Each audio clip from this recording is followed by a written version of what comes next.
just realized that the first thing they probably heard was help. I was trying to time it so that they didn't. Hello, everybody. Before we get to say anything, the boys are Minecrafting, so you will be hearing various screams and curses coming from next door. Profanity. Much profanities will be occurring.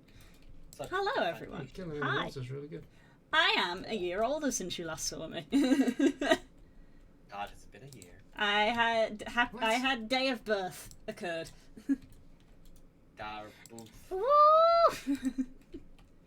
Day of birth occurred. My setup has been slightly changed because I had some PC upgrades and my PC essentially had the equivalent of a full MOT, which means that a few things have been changed and also lost and reinstalled and things like that. So it's going to be a little bit janky. Please let me know if the volumes are okay, because I don't know if they're okay because everything has changed. This is our home. Bloody. Hello! So, Bessel was yeah. laughing in our general chat on Discord at the fact that Sadie's in perfect health. Well, there is Yes. something on the inside of it. My darling dearest feline got taken to the vet because we were slightly concerned about her, and we dropped a lot of money for her to have like full bloods and checks and stuff, and the vet came back today that she said that she was the healthiest 18-year-old cat she has ever had.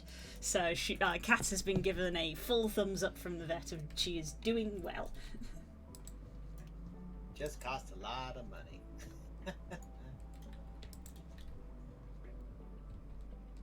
They're lovely and all that crap. Right. Let's get up. Let's see. Don Shaw. Do you want to use Don?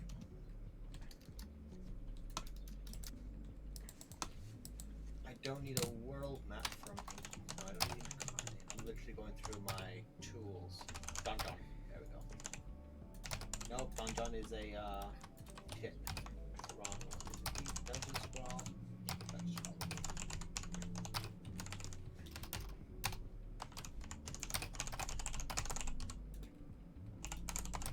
Well, hello everyone. I'm here to keep slightly occupied and also feature comments to discuss while we're playing away, so we don't get focused in on stuff.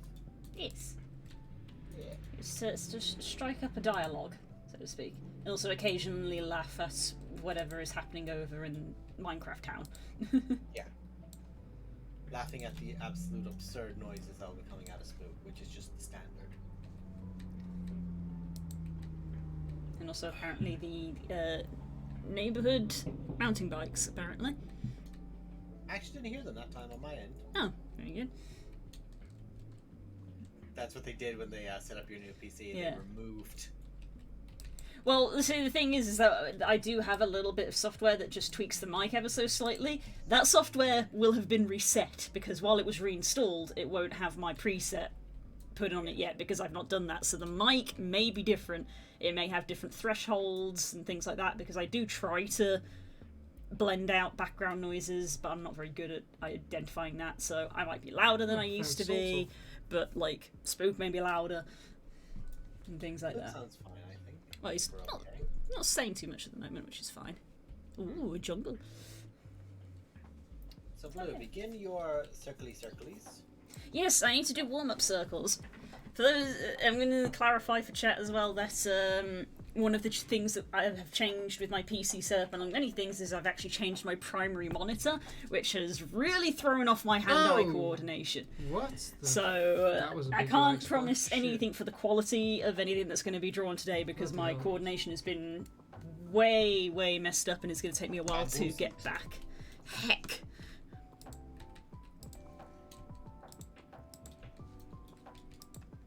Oh, we are lagging like crazy. I did watch. You're noticing connection issues, love. The death battle, of course, that I mentioned earlier. There. You're noticing a connection issue, love. It was a good fight. The Twitch stream seems fine. Doesn't look like Blue's lagging or anything. No, I'm not, it's not reporting any drop frames. Okay. Everything Well, was we've just good. had a disconnect on our end, and the server's having a little bit of trouble. Yeah, that'll be on might be server side then. They are literally doing server tests. Oh.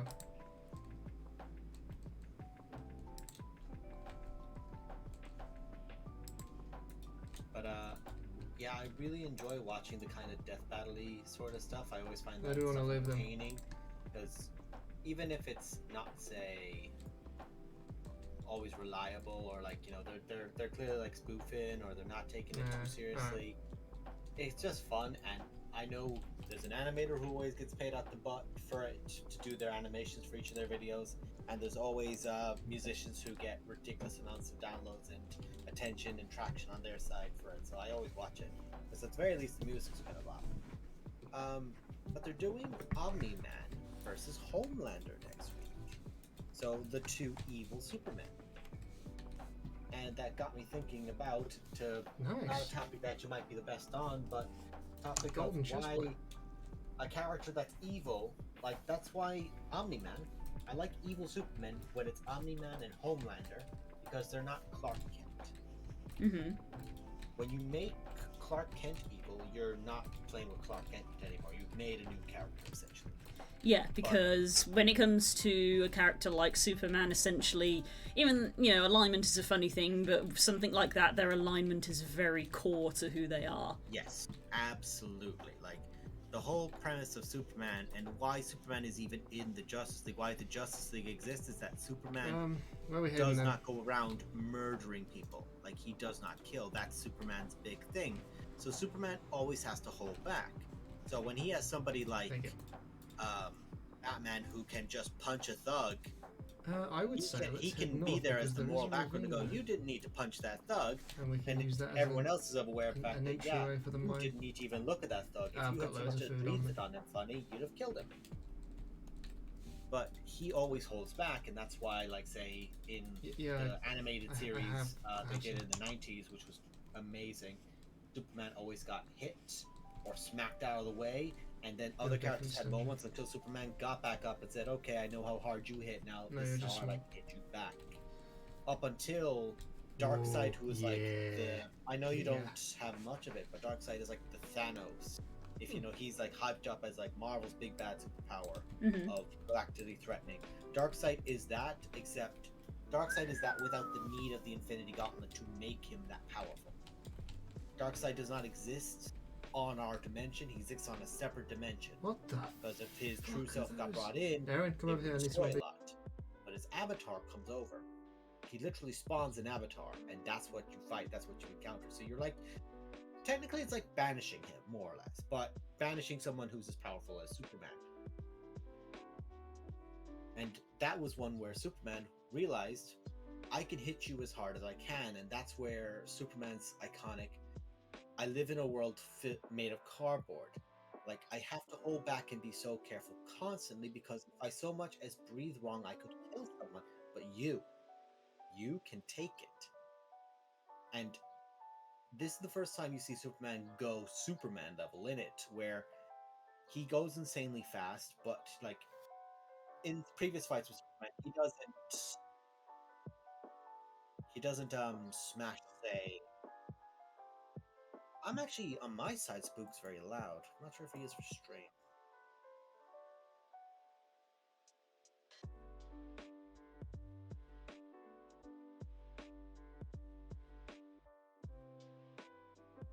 See what happens. Yeah. I'll just turn down myself. I'll turn down the volume of this chat if I can, because I can hear him Yeah. louder than myself. So Yeah. it's almost like someone's talking over me constantly. I don't know what it's like. Yeah. Let's see. I probably need to make some Hang on, changes looks like there's a to flat area up here. the microphone settings. Preemptively, or? Let's turn down the gain a What the hell is little that? bit, What the hell is that? What the hell is that? Up, up. because at the end of the day, we are sharing a microphone on the same desk. You will Yeah. be able to. I will never be able to make Spook silent Oh, yeah. and make people able to hear me, because we are literally sat Uh-huh. next to each other. That's just how our desks are. I will never make it so No, that you cannot hear touch it. Spook. But I mean, obviously, Yeah. the important thing is how I sound in comparison to him. And am I still clear? You're clear on my side. I believe you're clear. I think you're all good. It's just Okay. trying to talk with him there. I was like, oh Thank damn, I don't think I can be heard. But that's also me being weird. If there's points in time where I am not saying a lot and you're talking but Spook is saying a lot, I will try to preemptively mute the microphone so that at least for the people who are watching the stream, they're not listening to multiple people at once. But at the end of the day, we live with each other. I cannot help so that. Good. That's so good. I was trying to like have it there, but it's all good there. But like to go back onto it, like Superman doesn't kill; he holds back. He doesn't try to hurt anyone, but he realizes with this, and that's the only time we've seen Superman get close to hurting someone, and he basically chases Darkseid back to a point where he's trying to kill him, and to a basin, whichever. And Batman gets off like essentially a ship with him and goes, "No way, you have to come back with us." Superman says, "You get back on the ship," because it's a very interesting way they portray Superman, where he's more than willing to work with people. However, when he decides, "I need to do this," and just because the dichotomy of the room says, "Hey, we're not going to do the thing," but Superman wants to, Superman can just do the thing, because who can challenge him? And it brings up that perspective, because the first time I've ever really seen evil Superman was in the animated series again, but it was from an alternate universe where Lex Luthor had killed the Flash, and basically, and a wonderful performance as well by the same guy who voices Mr. Krabs, which I still find fucking hilarious that Lex Luthor is wants to voice that, and Red Death from, That's how voice The actors be. Adventure Bros. I know, but like, it's like, Superman, you'll never take me, million. Oceanography table. What the hell is that? SpongeBob, we have to protect the secret formula. Go over there and break Plankton's legs. No! Oh Go dear. break Plankton's legs. Take that bat and break his legs. Make an example of him. My lawyers will deny it. That I had anything to do with it. You broke his legs, you're going to jail. I just thought of a sponge dropping soap down. Jesus Christ. Sorry, I went off. But Superman realizes Lex is always going to go. Kind of thirsty. Oh yeah. I'll just escape. I will just get out of prison. No matter what, I will always be able to get out of prison, no matter what I've done. How do you drink I'll always get water? away with it. And Superman just says, "You're right, you will." And before anyone else gets in the room, he kills him. He visions him, and you don't see him doing it, but you see the silhouette of the area where he was burnt. Like that hole's punched through it. Superman goes over this whole thing of like, he literally lobotomizes villains because he can pinpoint his heat vision to the point of just going in, Oh, like through essentially like the black This dot is in the eye, apparently in not lobotomizing good. people without killing them, without blinding them. So Yikes. he's lobotomized the Joker, he's yeah, lobotomized but how can Poison you Ivy, tell a what is bunch and of, isn't? and what's important as well is they lobotomized a bunch of minor villains who are like some of the Flash's How do we do villains, that? or like some of the villains for Oh. Batman, who are just people who need my genuine help. So you can look at that and go, it didn't need to do Let's- them. Let's build a house. But that shows you the carte blanche that they're doing with it.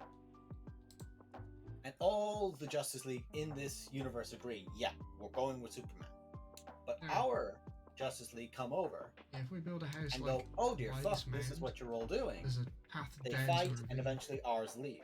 Yeah. But that brings up a whole dichotomy where the world challenges and says, hey, Why can I not because trade people, with these people? Lex Luthor on our side finds out about this and squeals Yeah, it he's on to a bunch of people. Like he tells a bunch of really important people that this is information he's learned, but not by him, but by someone else. He never has anything to do with it. Yeah.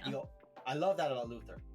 Lex Luthor does 90% of the things that happen in the DC universe, but you will never put it back on him. That's what I love.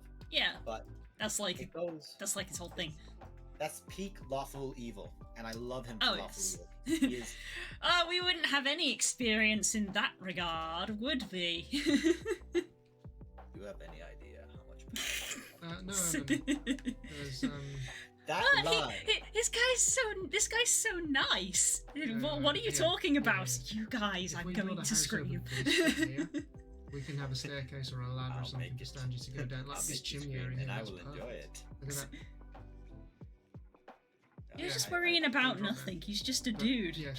Well, now we can build it. Now we can build us a house nice, yeah. For those who do not know what we're referring to my darling villain, dirty bastard man boy, Alexandros Crumblebottom, who was heavily inspired by Kingpin, Lex Luthor, Bruce Lee, and if you can think of like a standard generic villain from something of like, oh, this guy like manipulates everything in the scenes, and it's like, well, okay, what happens if someone just tries to kill him? He just grabs their hand and you just hear a snapping sound and a screaming. You go, oh dear Christ, he's built like a fucking truck. Yeah, So very much. It was very much the, he's just a dude. And then, like, you walk into him and it's like, oh, that's muscle. That's muscle. That very is much. pure muscle. That is very I'll much never muscle. forget Crumblebottom's first moment of, like, the combat begins where the party reveals that Crumblebottom is, like, trying to challenge them. And it's Alistair and Nero and Bucky that are closest. And Yeah, all of everyone our peak doesn't melee know. people. Yeah, they are the peak melee people, but the thing about Crumblebottom is that no one knows what Crumblebottom does at this point. Like, Yeah, is he no a one wizard? knew Is what he he a warlock? was. No. I even kept it slightly vague myself. Like, I know, for example, he's strong enough to just grab you, but like that's Delmara, who is Negative A low level- strength. negative strength, a low health character, where it's like, yeah, a high strength character could probably like knock you out in a few punches. Yeah. Reasonably. So could a powerful enough breeze. Yeah, true. So that wasn't Yeah. enough information to go off of like, well, he can beat the snot out of her, and it's like, yeah, everybody can beat the snot out of me. A dedicated duck could beat the snot out of her. That's not impressive. But it's the fact of he just moves straight towards the guys and just wham! That instant pass up. And that's 20 damage from a punch. And everyone goes, oh fuck, I he's get a it, monk. but there's really Oh, no Jesus difference. Christ.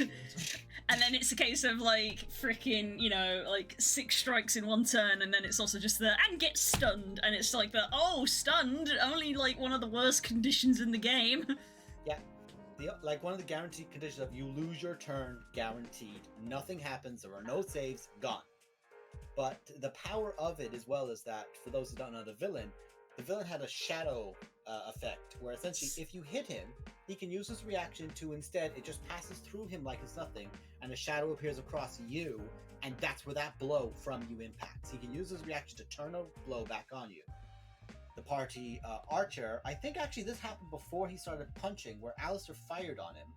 Oh yeah, just tried to take him into out. his Tried to chest. take him out in one shot using his super duper ranger Yeah. shot super bow, and it was just Uno It just reverse. hits into his chest, and then just apparates in Alistair's chest, just wham, right in the chest.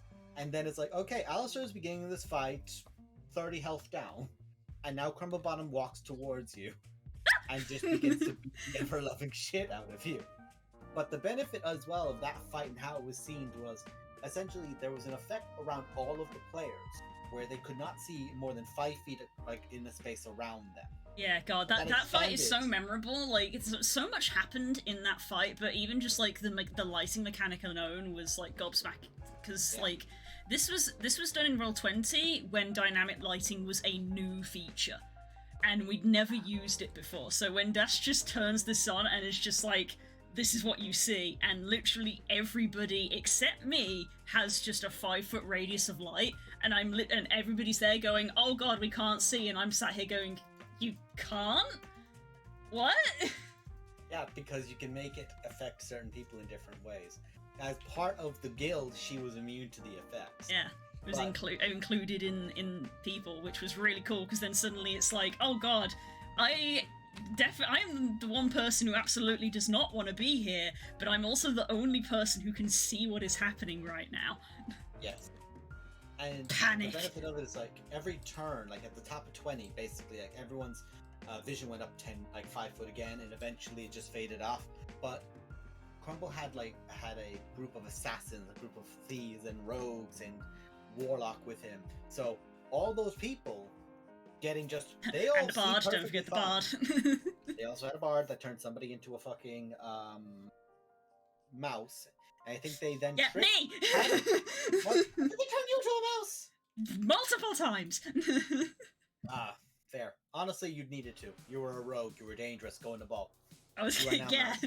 I was diagnosed you with mouse. I was meant to be in the timeout zone as a literal, we're going to deal with you later, and I was there going, I am making problems on purpose. Basically, I think you jumped in the fire to literally hurt yourself to get out, or I think Patters did that. I'm not sure. Potentially. So the thing of that where it's like all these guys are happening, but the hilariously terrifying thing about it was that the D&D party had the D&D equivalent of Jason Voorhees with them, in that you could punch her, you could stab her, you could blast her. She was not falling over. Nope. She was a brick wall. It was the barbarian who was a path of beasts, so she only took full damage from psychic attacks. Bear, doing what barbarian do best. Just a tanky monster and just lunging around corners to find people and swing a fucking hammer. But of course then it came to a case of, okay, we don't have to kill her. Crumblebottom can probably take her. Everyone else, beat the shit out of everyone else. What I can hear. I wasn't even in the room for like the first half of the fight because I'd been forcibly ejected from the building. By the same barbarian we're By describing. the barbarian who was like, you're their primary target, I'm gonna get you to safety. And I was sat on the outside going, no, wait, no, you don't know what you've just done, let me back in. You've given me a complication! I don't know where to go! I don't know whether I should run away or if I should Do I stay. stay or should I go? See, it was literally the whole, like, see, every point in my life up to this point has led me to run away, but now you have contracted me with feelings. You Damn it, goddamn you gave goddamn it to me. assholes made me care about you, and now I feel bad about leaving you to die. You made me catch emotions, you motherfuckers. This was what I was trying to avoid by being arsey to you all the time. It didn't work with Tala either. I know. Fucking Stop trying to contagious. be an asshole. We're going to love you. No! Deal with it. So that fight, and like that's an example of like I still think Crumblebottom is my best villain, Mm-hmm. but that's only because of how I did it. I had an idea of how I want to present it. With Vlakith, for example, I have a lot of fun with her as a villain because you're never fighting her; you're fighting the byproduct of her. They're handled in Right? different. They're handled in different ways because Yes. obviously Vlakith is from the get-go this very powerful entity. Not to say Cromwell wasn't powerful, as we've just gone through and stated, but for the first half of the campaign, everybody pretty much just assumed that he was just a guy, and he just acted like that and was there a lot of the time, just in the town casually. Like you could technically go talk to him, and a lot of people in the party actually did, because they didn't know that he was actually this Dangerous super or a evil villain. dude. So it's the two different extremes of like, and then as someone who just from the get go is this all powerful thing, and then someone who ends up being all powerful, but they've been present the entire time as just a person. Yeah, there's that I really have enjoyed that dichotomy of it, where there's these two very different things. Yeah. And the thing we about have it a that new I mod. really enjoy is that with her, she's so there's a frog. Hello, There is Frog. actually more to do in this one. Ow. Like there's like magic and But tech and the stuff. key thing as well was that it wasn't even the Una reverse, or like the shock horror that films and stuff time to do, where it's just like, surprise, this person's a bad guy. For a large chunk of it, everybody knew out of character he was a bad guy, but our wonderful team of players did not metagame, and they were like, our characters don't know this, so I'm just going to talk to him like a person. Which was just like honestly amazing to experience, because it was kudos to everybody for never being a metagame of like, I'm just gonna be a dick to him because I know he's a bad guy. Everyone was always just like, no, he's given us no reason to distrust Exactly. us, and we don't believe you because you've been an ass and he hasn't. And I was just like, He is the Mwah, helpful it's beautiful. NPC who, like, in fairness, like, he was like, oh yeah, I'll support you in certain ways and I'll get certain things established with you. Sure, that's no bother. You need something done in the city, I can help you with that. He was making himself convenient for you guys. He was making it easy to have him around. and which was another key thing, which was literally what his character did. And even though I would be like, this is what he does, everyone was just like, you're just being a weird paranoid You. person. You're just being you. Yeah, You're just And being even when there were these moments where it would just be my character and him talking, and we're not even in like a a DM's whisper or everything, so everybody's there and they can hear the conversation, but they aren't in game, so they can hear that he is actually a bastard and has all this secret agenda. dangerous. But they don't. Nobody acted on that meta information, which just shows how amazing our players are, and something that that is never- a really it's just such a memorable dichotomy for me of that was one of the peak things that just made it so good. Of like there was no shock value. It's like everybody knew that eventually he would betray us, but nobody knew when. Everybody knew he was a He bad would guy, but betray you. they didn't canonically know. Here's the thing: he would betray you. If he Unfortunately, was I'm gonna have to profitable. leave you guys Yeah. to have fun. If he was going to It, make it money was a off shock. of It was a shock to the characters, not the player. Yes.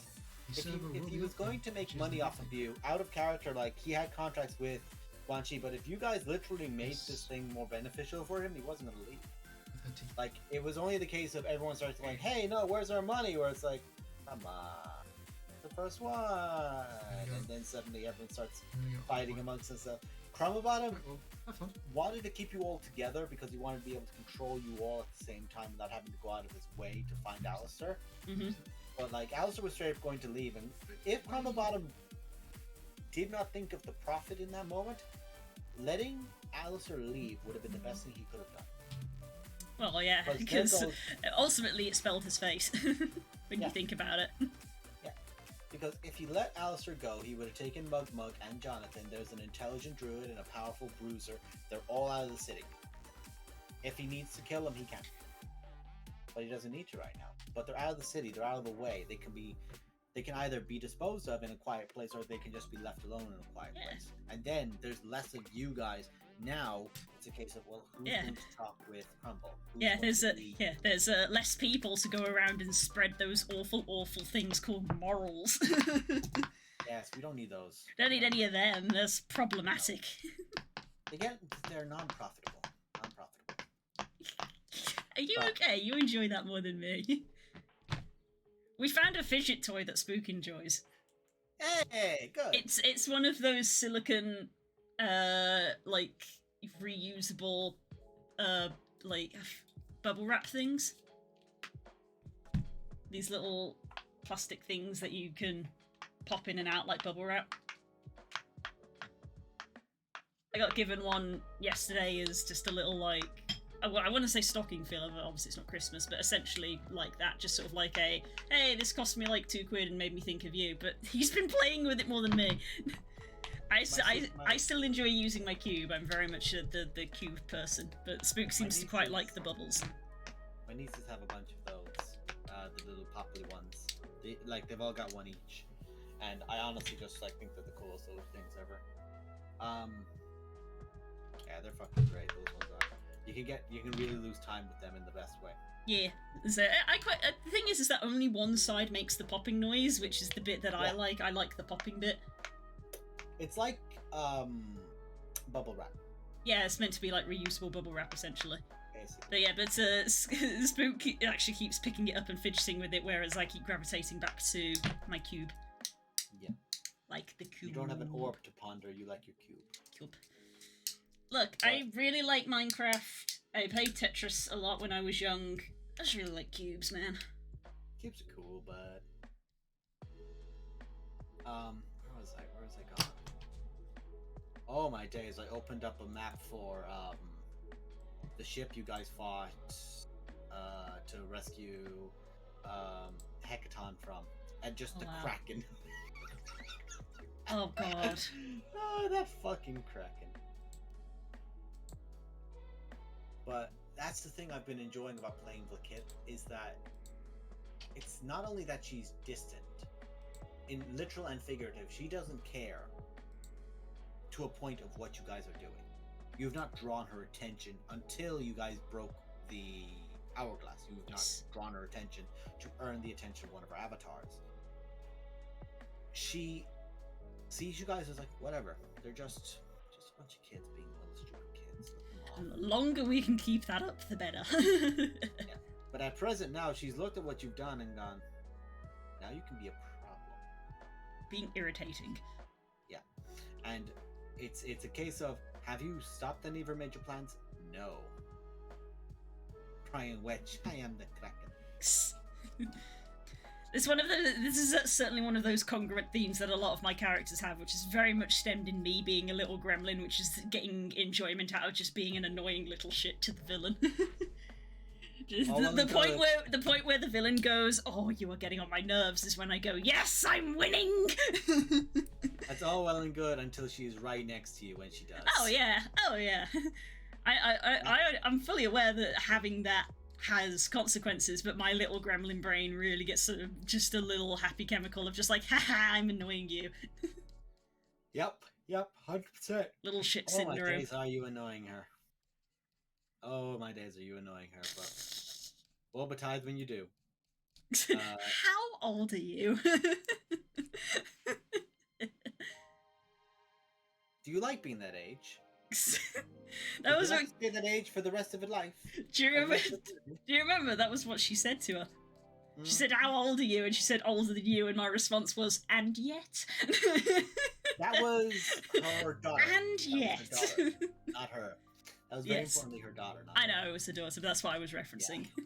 How old are you? Didn't you draw that and yet? Yeah, I did, and yet. Because that's what I was referencing, and then I was like, oh no, I'm referencing a meme that nobody knows. I fucking love that.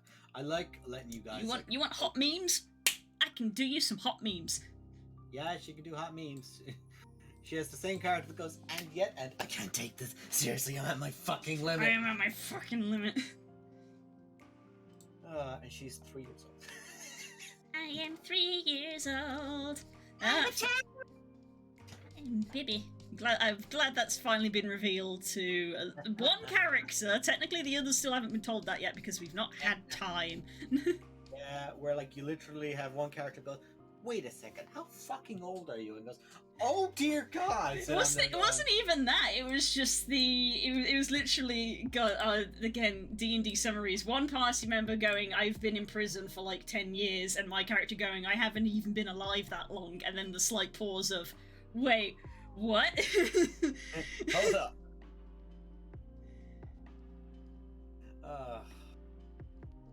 It's what I really like though is. Oh, hang on, my beloved is distantly screaming for me.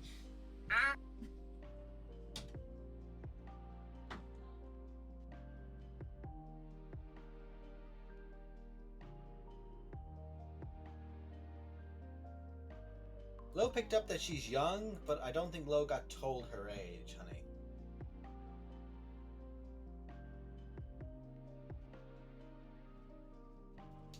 Yeah, everybody knows that she's really young at this point because of how she's described and how she behaved, but the actual number was only told to Posey in private. Mm-hmm. It's not something that she keeps secret, but also nobody asks. Yeah, that's more what this is. That's the case of, "You're this old? Have you asked?" Shit.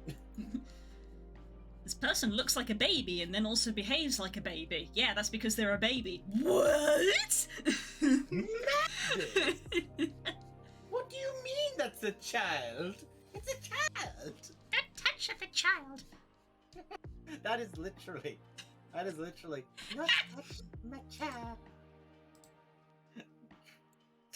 Just things have just tried to hurt her throughout her entire life. It's like, don't touch the child. Yes. So, summarize your character with one sentence. Don't touch the child. It's time for random Pokemon. Random Pokemon. Who's that Pokemon? It's Pikachu. Give me one Pokemon from any region. It's Clefairy. A Celio. Oh, it's not quite a Spheal. I'm sorry, Curls. Spheal. Celio. You can begin drawing it by drawing a sphere, by making it spherical, and then you can expand upon the sphere. Spherical.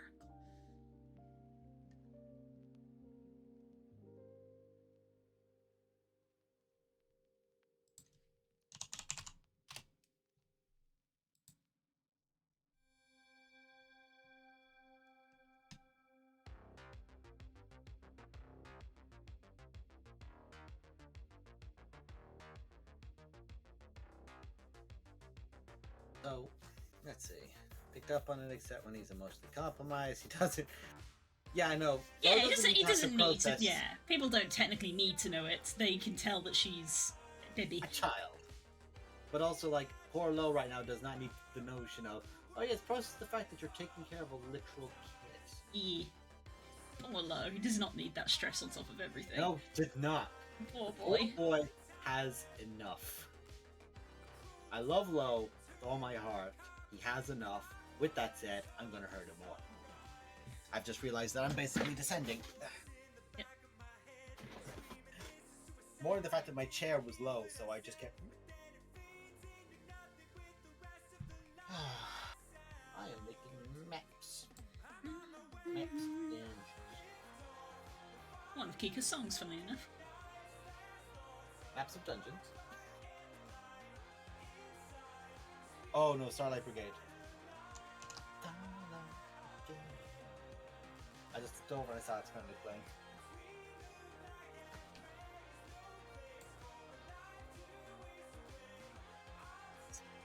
But I do really like.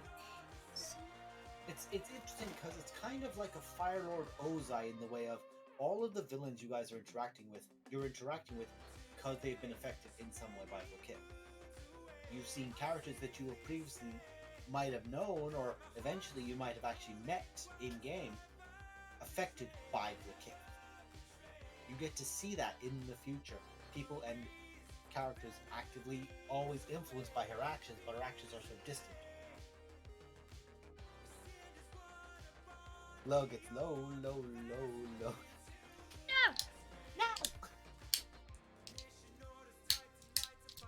I don't think I can hear you, Blue, if you are talking, or if you just mouthed the word no.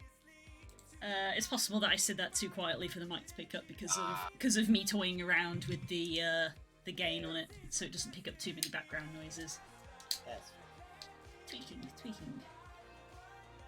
I love that everyone is so shit posting that Sadie costs that much, but is perfectly fine. We're like, we're all glad she's fine, but now we're just gonna laugh. I know. It's funny now. It's like, what happened? You won't like yourself, but you'll laugh. I feel like I should post the photo on Twitter so that everybody can enjoy it. Yeah, that'd be good, guys. That'd be gas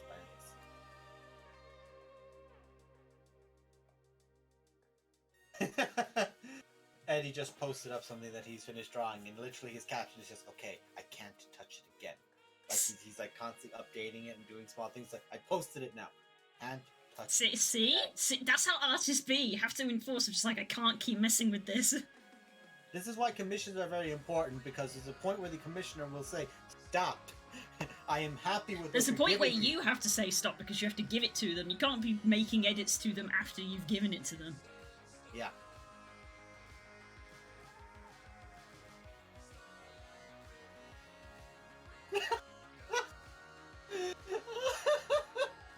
Fucking Jonathan from Dracula is on r/Reddit. I30M has been living with a peculiar old man in an isolated Gothic castle. He threw out my shaving mirror. Fucking hell.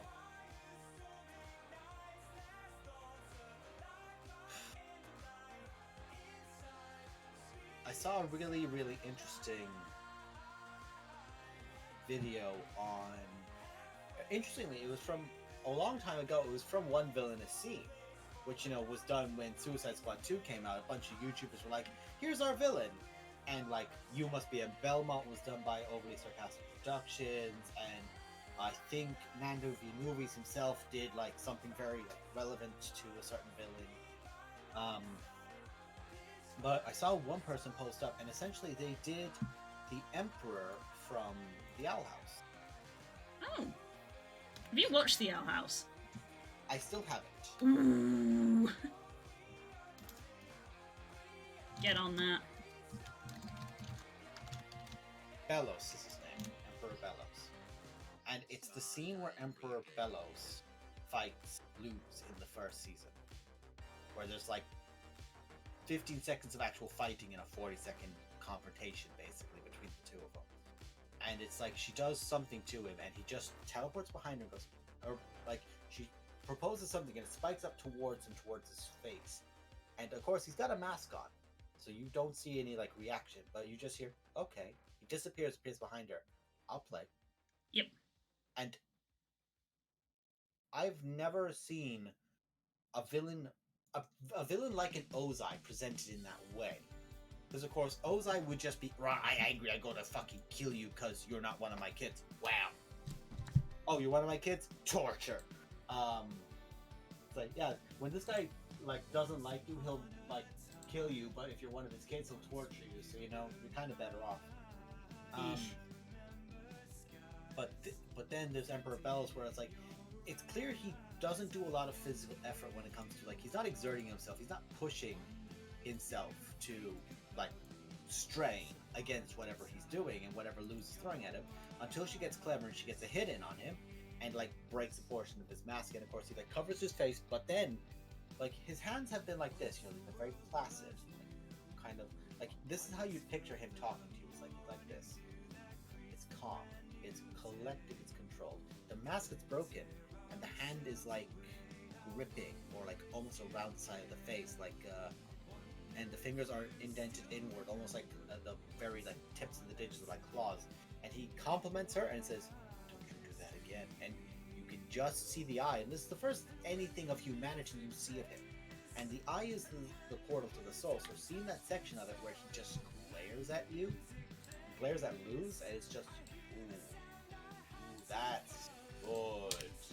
This is a villain who respects who he's up against. Like, you're a kid who managed to pull that off. I like that. But you're pissing me off now. Gonna have to stop pissing me off now. And I like when a villain is like that, when it's not a challenge of, this villain could kill you. This villain doesn't want to kill you. Not right now. You still have use. And, or as well as that, it's like, villains who aren't like, "Oh, I'm going to just murder you because raw, I'm an angry monster villain." It's like, no, I can be reasonable. I have no reason to need to kill you. Why kill a potential tool for the future? He did. I think at that point in time, he does definitely still need her. Yeah, at that point he does, but like, he's like, "Okay, give me this, and if you give me this, I'll let you leave to go save your friends. But if you don't give me this, I'm not letting you save your friends." So it's that way it gets presented, as a thing of like revenge.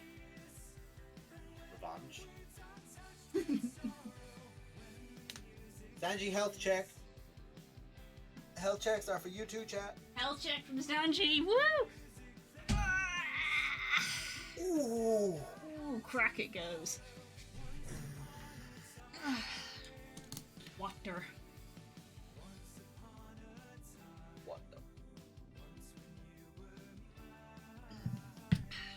But when a villain gets presented in this kind of way, where it's like powerful, still like, but isn't like monster rage smash. A villain who can be the collected, like, again, like a Crumble Bottom in the way of Insufferable Bastard, I believe is the trope name for it, where Yes. you are really, really good at what you do, and I fucking hate that you are, because it's clear that you're not like the Saturday morning cartoon style of villain who's like, "I'll get you next time, He-Man." Yeah. And it's not like that kind of way, because Skeletor, you know, he has his threats and whatever, and recontextualized later, but like, he was made as a goof. Like, I am a mess about man, but I only have a skull for a head. Yeah. And I have a ridiculous nasal voice. But when it comes to like an Insufferable Bastard, like, it's clear that they're enjoying what they're doing. Usually they have very low stakes, Insufferable Bastards do. And like in that example with the Emperor Bellows, he doesn't have stakes in what's going on, because even though he does lose because of Luz, like, she destroys his thing he wanted, she only breaks it. He can repair it. Yeah. He can get it fixed. It's not delayed. It's not ruined. It's just delayed. And he could just like say, "Okay, you broke my thing." Stops the teleporter, makes it come back down and kills her. Or stops her from saving her friends. But no. go off and do whatever you're gonna do. Yeah, that's it. That's. I mean, I don't want to spoil things too much because if you haven't watched it, but it seems like you know quite a bit about it already. Yeah. But he literally does. She literally is like goes to save her friends, and he kind of just lets her because like she's not a threat anymore. She can. She has left what I wanted from her.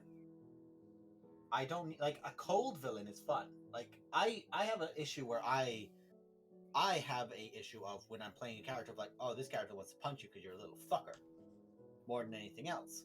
Whereas from someone who likes to play little fuckers, I have a very punchable face. yes, but my dear, I could just lift your chin just as easier and turn your head to watch me make your friend. Now, which one of those would you prefer? I didn't say you did that. I love bringing him like that little bit of like a little twitch on my face. Is like, yep. Billy. I think I used to grab the camera actually. I don't think you ever did. It was one of those things that that obviously came up a lot in like backstory stuff and artwork, but I don't think it ever actively came up like in game because at that point. It was at that point in the story in game. It was already at that point where she basically wouldn't let herself get close enough, and if she did, it was because they were in combat at the time. Yeah, or they were literally a case of, oh, we're in a social situation where you won't physically do that to because it'll make you look suspicious. So you're not going to do it to me, Crumblebottom. Yep. But it was something we were always aware of, and like I actually don't remember if like another NPC did it and she freaked out because of the association. Yeah. I don't think it actually happened, but it was something that I said to you. It was like if it did happen, she would freak out. Yeah, which is fair. Honestly, which is very fair. What you can think on it, like, but there's this great like thing of it like as well because we've already just described like Crumblebottom was a shit brick house. If he grabbed a portion of you, that was his now. Yeah. Like if he grabbed that was very much where that came from. Yeah. But like that's the benefit of a villain like that who can be a physical threat. The way that Vlaakith gets described, you can look at her and say, well, is she a physical threat? Because she's lit, she's a spellcaster, she's away, she's even how she fights would be at a distance. But you have all these different ways, then you can look at that and say, well, okay, if she's all these threats, how is it then that, like, you know, is she going to ever, like, need to get close to you? She doesn't need to ever get close to you. She can look from a perch down at you. Never needs to speak to you. Only speak at you. And from a distance. Crumblebottom was great because Crumblebottom was a personal villain in that he had no problem getting nose to nose with somebody because there was nobody that he couldn't get nose to nose to without being a very dangerous threat. And again, as we said earlier, there was that whole thing as well of like this sort of meta knowledge that people never really acted on because they were really good players of like when the characters still weren't aware that he was this, but the players were. They were still acting normally and like, you know, just talking to him in a room, and I can only imagine this sort of thought in the back of their heads of like, this guy could technically beat the shit out of me, but I just have to act like I don't know that because my character doesn't know that. It's like the equivalent of like, say, okay, you're in a room with a bull, but you have never seen a bull on a trough. You've never seen a bull lose its temper. So like you have no idea. It's just a cow to you. It's just a cow. It's a funny headgear. Yeah, it's a no funny idea cow. what it's a funny cow. It's a funny cow. It's a funny hair with a hilarious voice. Yes, yeah, that's the thing as well. I was like, this guy cannot be a bad guy because he just sounds so ridiculous. And Hello, my dear. He sounds so ridiculous, and he's got such a ridiculous name, and I'm just sitting there just going, Aren't we all just doing marvelously today? We are, aren't we? Of It's course like, we nope. are. Yeah, I remember that. Why? I remember that very first interaction where, like, when the first time, like, in game, that it sort of came to surface. Where I think literally the party had an argument right before, so Delmara was already like at the end of her rope, and then literally like walked in the room, and he said like 3 words, and I was just like, you know what, I can't do this today. I turned to leave, and you were just like, no, you don't, and I was like, excuse me. You fucking what? Make a wisdom saving throw. Fucking excuse me. And And everybody in the group just sort of goes, oh. So the wisdom saving throw fails. I say, you turn and you close the door. And that was what happened. It was even though he was on the other side of the room, I remember you said it feels like a hand has closed your jaw shut, and that was where my brain went, oh! Scream. And I couldn't speak for the entirety of the encounter, and I'm literally sat like staring at Spook, just like fucking do something, and he's just like, I don't know what's going on. I didn't see that happen, and I'm just like, I'm gonna scream. I don't remember if it did get explained when you guys examined his room later on, but his room was soundproof. Yes. There was a silent spell in the walls of it so that when the door was closed, you could hear nothing coming out of it. Yes. But like, the only thing about the enchantment was that you could tell if someone knocked on the door from the outside, so he could still tell if someone was at the door. But like, never when someone was in it, like, you'd never know what was going on. But that was part of this thing of like, you are alone in there with him. Oh yeah. And I knew that. I was aware of that in character, but others weren't. Mm-hmm. That's what I really enjoyed. My freaking tablet keybinds aren't correct either. See, I've learned from... Let's see, what does Stacy just say there? Is only as strong as the hero they stand against. The villain should echo the heroes in their greatest fears, vice versa. BBE being physical isn't interesting until you get into why they do what they do, because in their eyes, they are their hero. Yeah, everyone's the hero of their own story. It's the handsome Jack point of, you're all just a bunch of fucking savages. I'm here trying to save this fucking planet, and you're just a bunch of fucking savages. I'm the first person to reach up and scream, like, you know, some people maybe got, like, annoyed by him. I freaking loved interacting with Crumble because he was a very personal villain to me. I'll be the first person to say that. I'm aware that he was very much Delmara's villain, and I enjoyed him because of that. Yeah. He was absolutely your villain in that way of, like, he was a problem for you alone. Like, no, like, we're not alone, but, like, he was built to be your villain. Yeah. You know, we've talked about this in the past. It's the same thing that's happening with Tala and Mara. It's literally just the fact of, oh, it's personal that makes it tick, of just being like, that's the good shit. But the benefit of it as well is that it's same with, I'll actually bring that in, of Tala and Mara, is that Tala and Mara are antithesis in how they perform, just like how Delmara and Crumble Bottom are. You could look at Delmara and Crumble and say, yes, these two are antithesis villains or antithesis characters in that they are entirely built differently, but they do the same thing. They're both thieves, they're both operators, but one is the mob boss, one is the person, the pickpocket on the street. They're both thieves by that account, criminals by that account, but it's the idea of, firstly, street vagabond versus mob boss. So you immediately have one guy versus somebody who clearly has an organization around them of people and of power. And like, you and me both are loving, I think it's Zeke Sketches on Instagram, who has a particular character who... The resemblance is uncanny, shall we say. Who, if she had presented that character, if I was aware that that character designs when I was still doing D&D, I would have gone, hey buddy, would you like to do a commission? Yeah. Give that a shitty mustache. Give that monster you have, that 9-foot monster, a shitty mustache, and that's Crumble. Basically, yeah. Every time they post art of that character, I'm immediately in Das's DMs going, did you see? I think it's one of my favorite ones because it's a very Alistair interaction where someone poses a question. The question that gets posed is a thing of, for the villain character, for the Crumble copycat, not fair to call him a Crumble copycat, but like physically very identical to it, to the point where they both wear white suits even. The resemblance, yeah. They're both large, powerful. Like, if this guy decided to run at you, you're probably going through the wall, or he's going through you and taking portions of your torso out. Train noises sort of thing. Yeah. Oh yeah, like, straight up, like, and again, it plays into one of my things I've talked about before, which is my favorite kind of character, or my favorite kind of villain as well, of like, oh, that villain is very strong. Oh, fuck, that villain is very fast. That villain has no right being that fast when they're that big.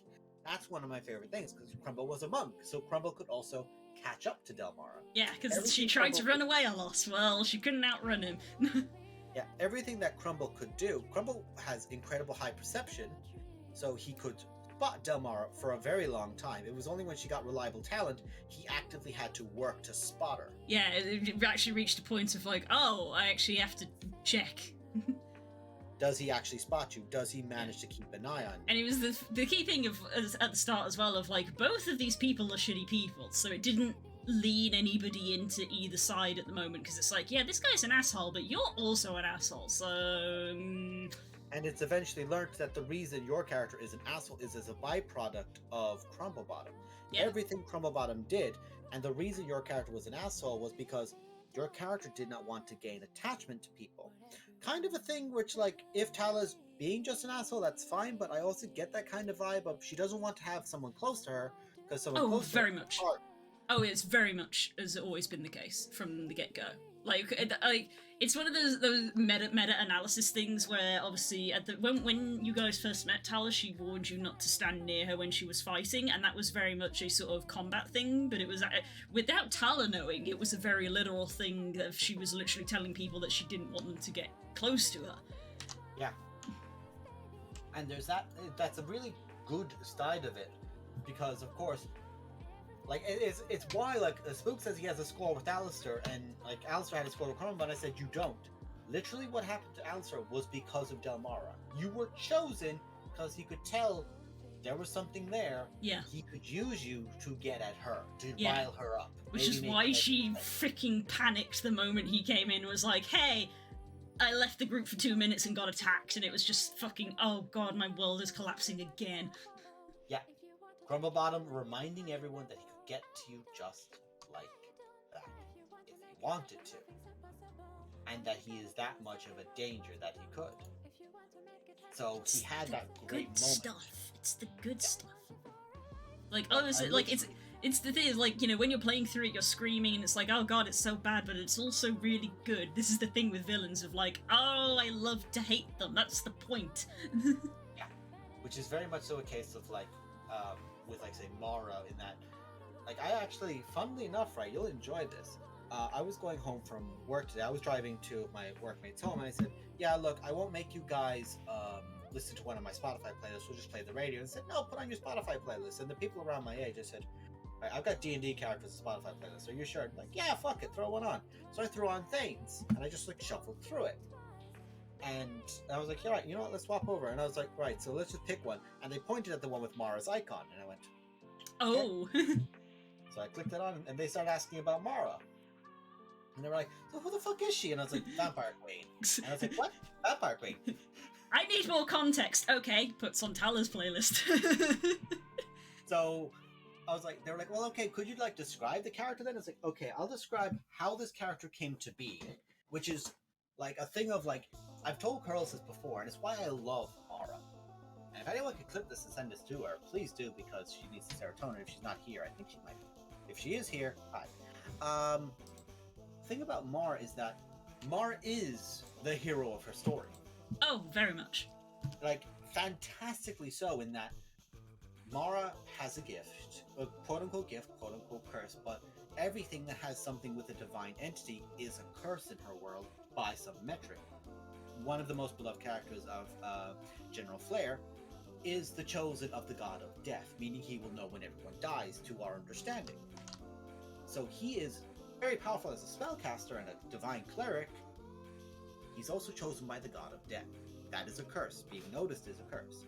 She gets visions from flashbacks to Flair's Death Ward and going, oh yeah, that played out, huh? Yeah, that played out, didn't it, gamer?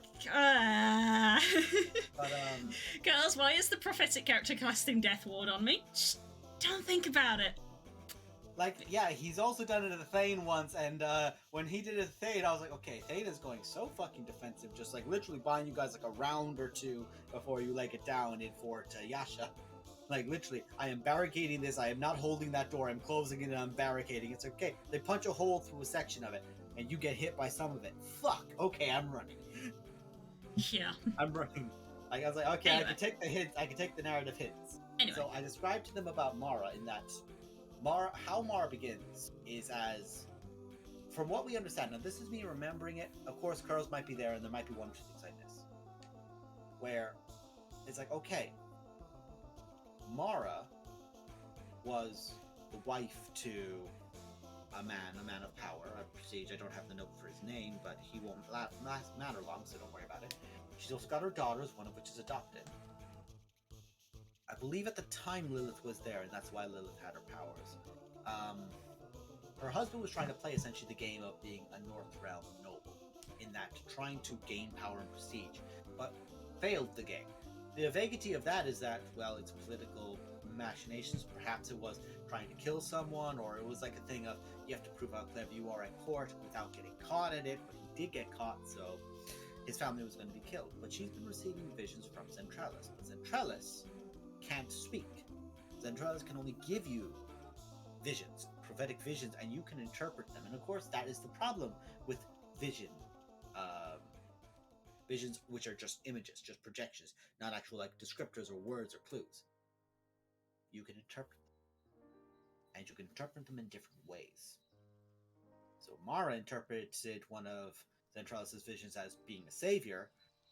She went, after murdering her husband herself, she left, offered herself to and gave over to Zentrallis entirely, becoming essentially Zentrallis' first cleric. Now, I'm not talking about her class in particular, but that's like how I visualize her. And being the only one and the chosen of Zentrallis, she's like immune to radiant damage, she's super powerful, she's a vampire now, but so I've just said she's immune to radiant damage, and she's also a vampire. That's scary in a world. It's a wonderful combination, isn't it? In a setting where the villain's powers cause clouds to erupt over the country, so literally everywhere is safe for her, and more safe for her, the more her influence spreads over locations. And Zentrallis is by proxy. She's literally a proxy for that power. And the dreamscape as well, let's not forget that. Oh yeah, she can get... That's what I like about Mara, and I'll talk about that in a second before I finish off on this one. Mara is great because you look at it as like, if you were reading this story about her daughters and her saving her daughters, literally she saves her daughters from being murdered, but her daughters didn't have a choice in this. They were either dying or dead, and they were reborn as monsters. In a very Athena Poseidon way of Athena curses Medusa, but in some interpretations you can see that as a blessing. But because we are in the moment looking at these individuals, we can say this was a curse that they did not choose.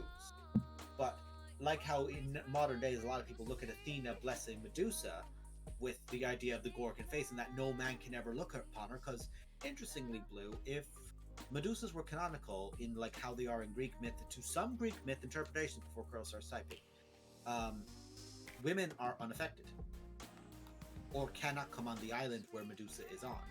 But one of the two of them is like either the reflections do not affect them, as in she cannot petrify women, or women cannot come onto her island and harm her.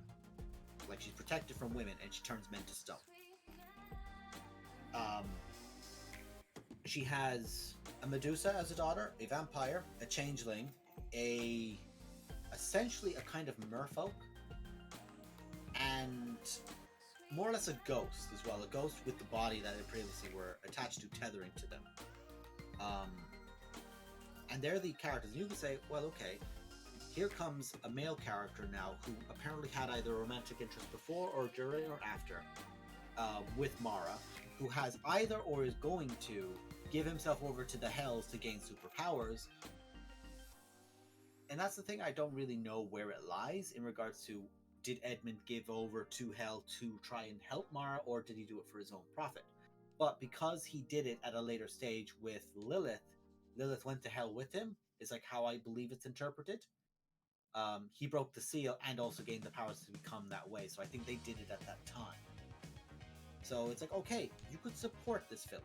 You could like look at this and go, holy hell yeah, she's reclaimed her destiny, she's gotten superpowers, she's kept her daughters safe, then she sacrifices her sons.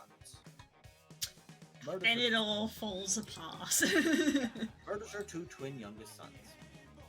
And then believes that she's interpreting the visions in a certain way, says, okay, I have to give more. So I'm going to go and sacrifice more.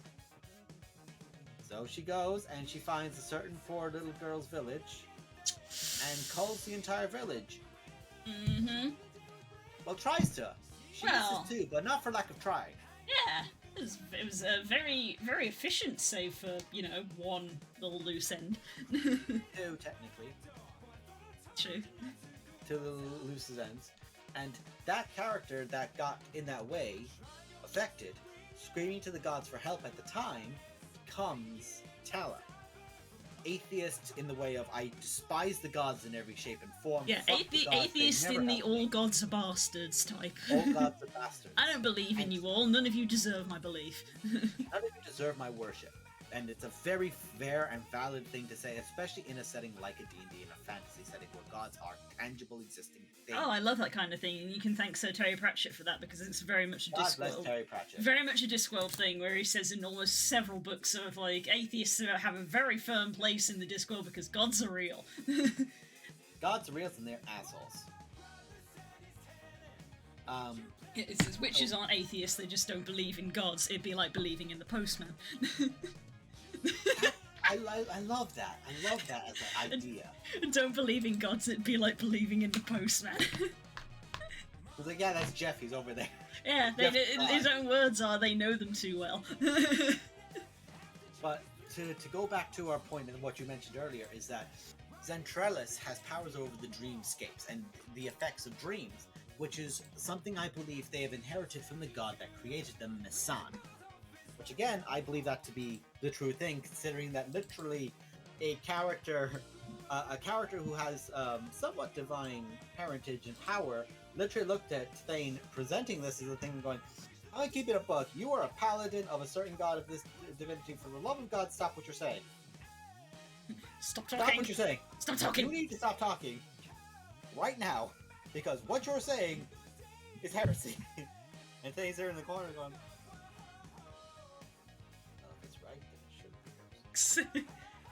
Tala's there screaming at the universe, I fucking told you so.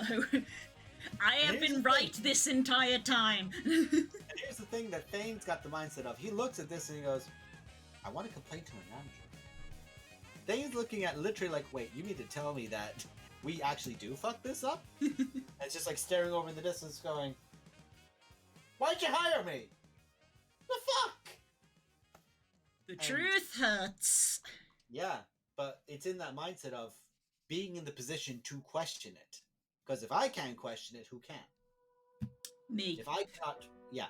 But it's that thing of, if I cannot stand before you and present this as like a thing you need to be better at, like that needs to be of the benefit of humanities, like of course that doesn't matter for Misan. Misan doesn't give a shit. Misan, and that's what Thane actually does. Like, for example, I don't mind telling you this as well, Tala, because this will be fun if Tala ever asks Thane as well. Mm. Thane understands Teneros and slightly Denvas. They're gods who have actively said we're not omniscient. They are genuinely, they do not have all the answers, but they admit that. Like, they have their domains. They have their domains over guiding people, so they're encouraging people to benefit in certain ways, and Teneros' ways have been ways of building community, building together, guiding people to work as one harmonious force for the betterment of them. Teneros is a goddess of war, but the wars that she supports are wars where what we get out of it is a benefit to humanity, i.e. a war like this one.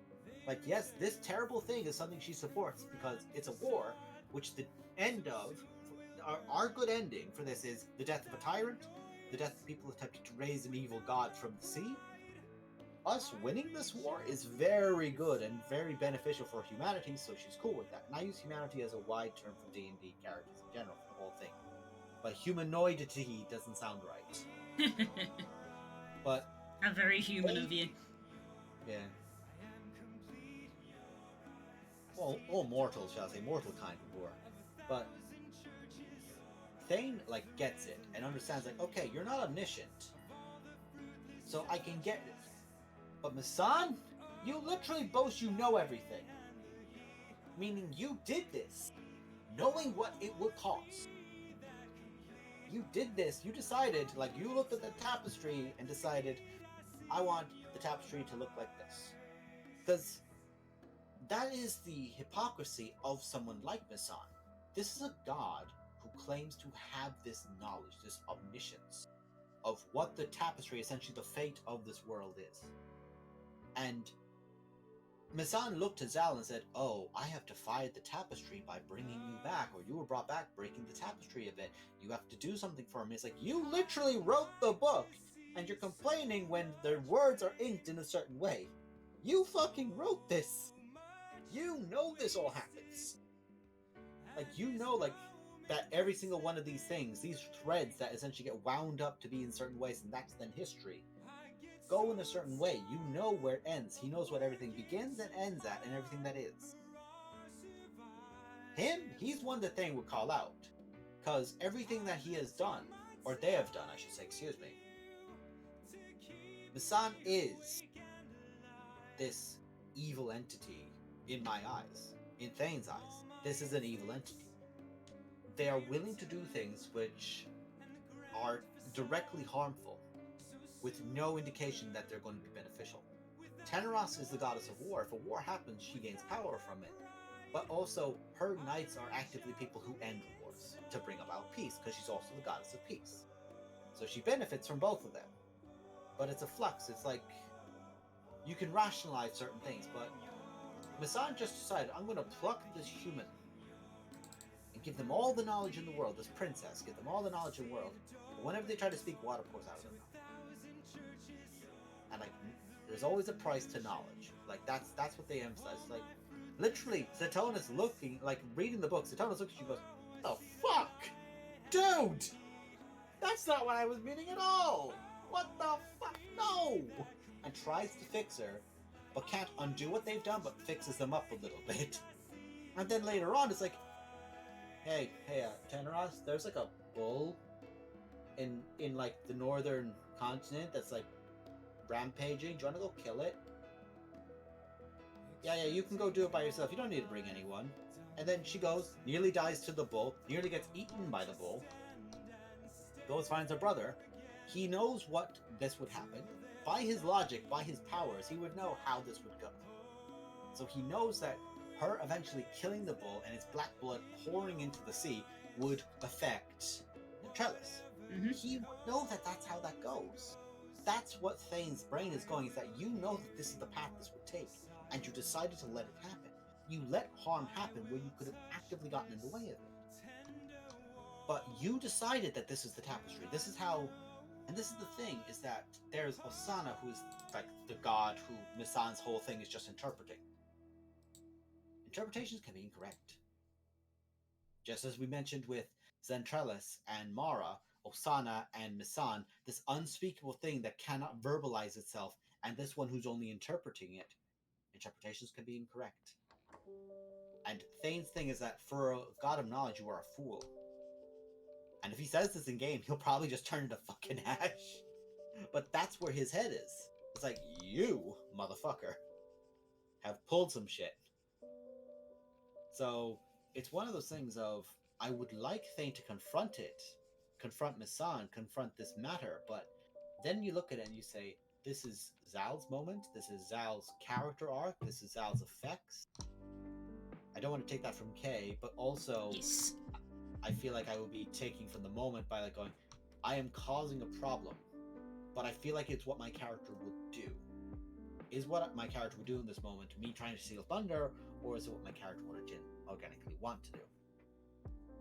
Hard choices. Yeah. Right, I'm going to get soluble. Soluble! Soluble time! I'll be right back. Gods only have people to blame for bringing them into existence in the first place. But the things they represent are very human things. They are human constructs to maintain society, be it negative or positive, or has benefits but also disadvantages. You don't have to believe in deities, but if you refuse the concepts that you represent, it has massive repercussions. If you stop believing in hope, you stop believing in people. All very valid points.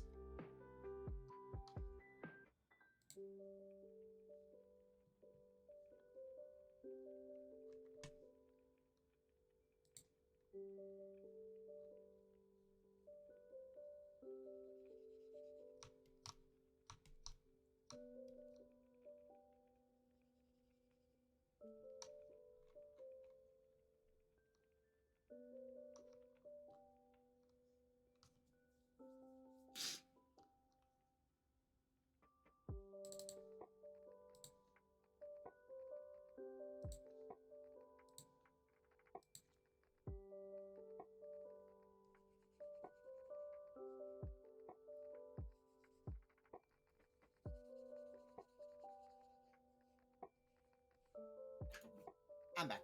Welcome back. Let's see. What's Stacy posted? Yeah, just read it out loud. So the Like main, all very valid points. She likes the psychological threats.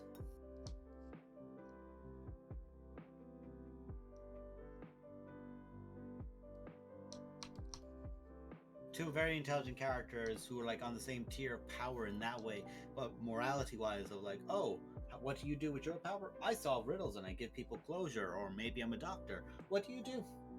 I'm the Riddler, and if you fail my puzzles, you die. It's like, those are two different ways to take intelligence. But here's the thing, hun, is that from what you're saying about the gods, is that the way that we know Amazius to be at present with its deities, like, you're right in like most instances in what you're saying there. But from what I understand, Teneros, Saturninus, and Denvas are the only ones I know that are like made by mortals, shall we say. They're the only ones that are like gods of mortals, or like mortal gods kind of thing. Every one of the other ones, like Rencha, Susana, Misan, came into being. They already were. There's no reference of how they came to be. So you're right in some cases, but others not as much. It's like, Maybe that's just Susana, what they want you to think. maybe that's just what they Did want you you to ever think of that? As I said it, I thought it, but it's why like Thane likes Teneros, in that Teneros has like origins to her. You know where she came from. She came from the birth of a mortal.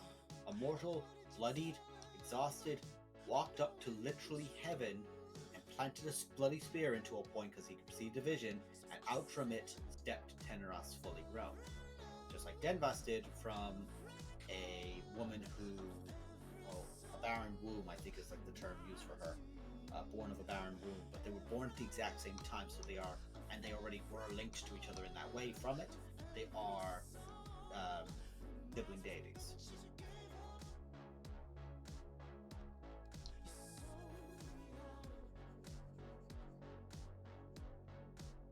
Yo, I'm trying to push through work with the migrated tuned in just in time for Mara is multifaceted and Misan is a punk ass bitch. Please, and I really needed it, so tired. Please drink water. Water. Girls, you drink water too. Girls, you drink water too, and I'll drink water, buddy. Talit is immune to deity propaganda. So long as she doesn't get corrupted by one, we're all good. Immune to deity propaganda. I fucking wish you were. I fucking wish you were. Stop eating parts of a deity, you bitch. I'm immune to radiation propaganda, then stop eating fucking rods of uranium, you fucking idiot.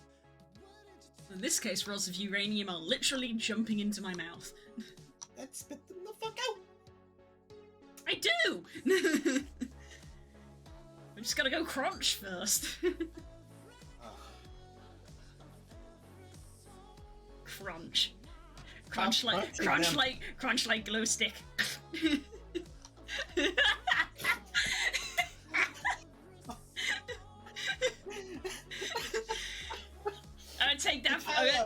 gonna take your fucking children, crunch them like glow sticks, and shake them. There's just pure darkness in the room. We hear Nerissa screaming, and we just hear, and then just like little bit of glowing things dropping out of a maw, just shake back. It's just when you give like a bone or a toy to a dog, and they just shake it to pieces. It's literally just the crunch.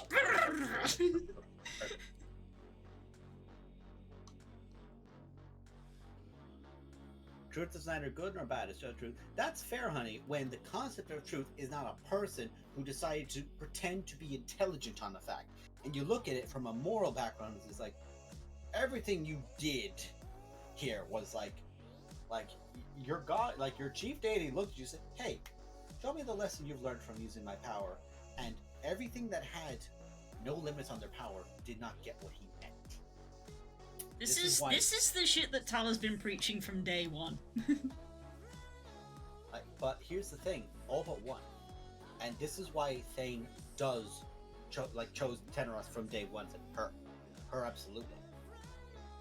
So Misan can do all his immense insanities. Like literally took a person and said, I'm going to give you all this knowledge, but you're going to spit water out of your mouth. And that girl then, they watched her literally travel the world trying to give information to people, to better people's lives, to help, because she had this knowledge. She wanted to use her power to help, but she just kept spitting water. You had Denvas, who made like the most immaculate person that anyone who looked at was just charmed by immediately. But that's not the point either. I think it was Osana that then just like swept the world with death, and like Osana did the last one, and Ren Chas literally like made a perfect place, but like tilled people into it to like kill people with it to make a perfect place for Satonis. Satonis looked at all of them and went, "Are you all fucking kidding me? How have none of you learned this lesson?" And then I'll actually get it up because this is probably one of my favorite.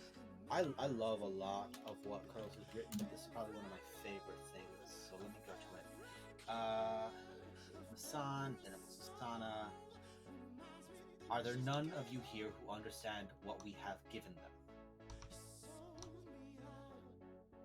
Are there none here who understand that the Creator found spirits of every villager Osana had killed and built for them new great gleaming serpent bodies of all shapes and sizes, gave them eternal life and a land which no mortal could inhabit to harvest their own? By the way, I think Satonis made dragons there. Just saying. Satonis, in their infinite power and wisdom, turned to their Creator and looked amongst them, only to see Teneros remaining silent. And you, last of my created, steel-hearted Teneros, what have you to show me? And this is the thing that's the most important. Teneros has no arcane magical ability at all. She gives people, she has spells through faith, but that's it. No arcane. Very important.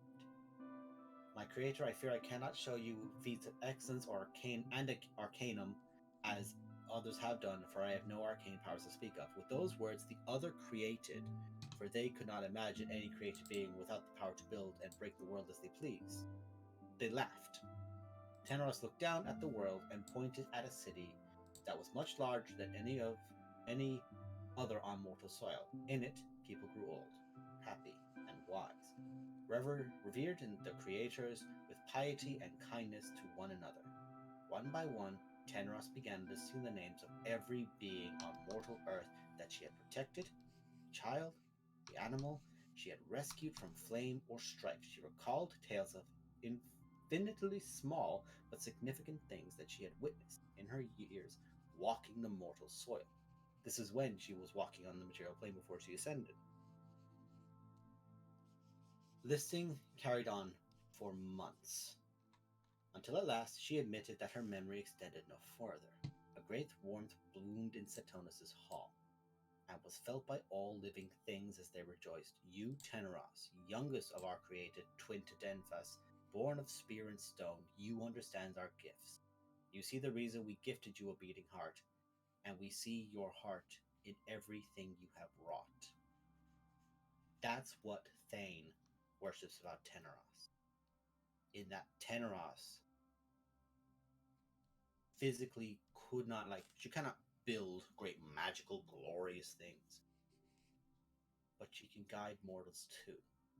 She can bring out the best in them. She can guide mortals to be the best that they can be. She's not a god who goes in and slams a hammer down and everything is magically fixed, or everything is magically destroyed. But also, if she did that, that would immediately beat the point of her things.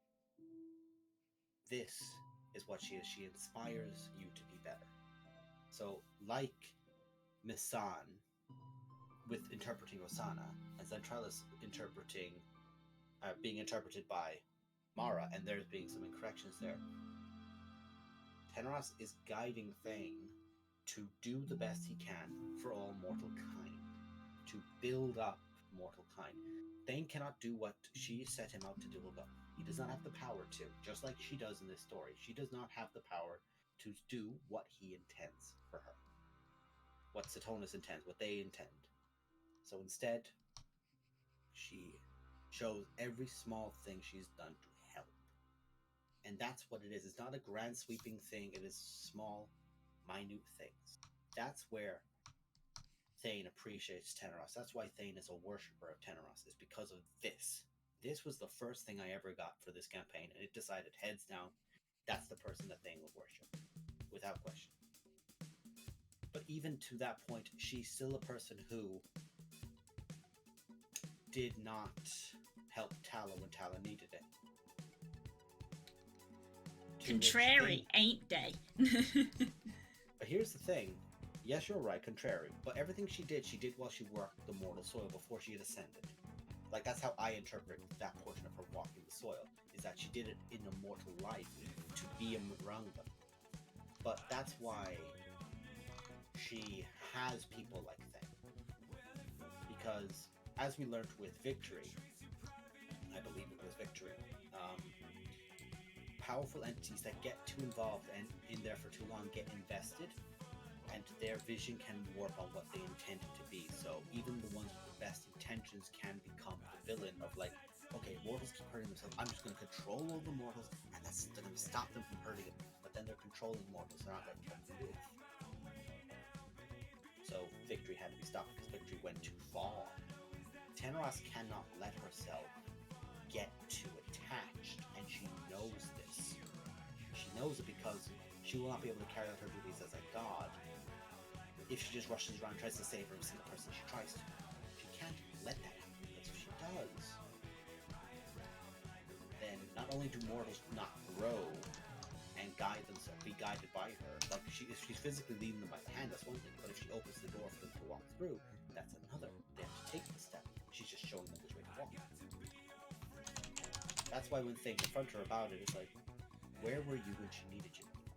Where were you when Tala needed you? And she just straight up admitted that even when we should, sometimes the gods do not heed the prayers of mortals, even when they absolutely should. She admitted she should have listened. She admitted she should have helped, but she didn't. Admits it as a fault that she knows full well she fucked up. But also, she's not the only one who fucked up, everyone else fucked up too.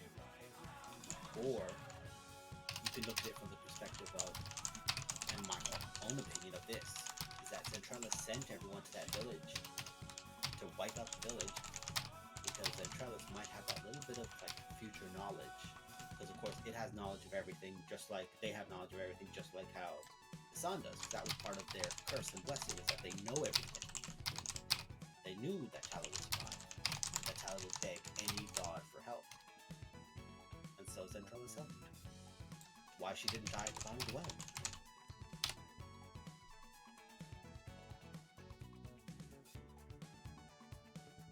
That's the thing, y'all need to read philosophy, because all these myths in Oakheart are allegories. Again, a person who loves Greek myth wrote this fucking campaign, and is an English major. You can bet your ass that some of this, intentional or not, has some really good elements in it, honey. Sorry for talking at you for an hour, but I I'm just absorbing the information, honestly.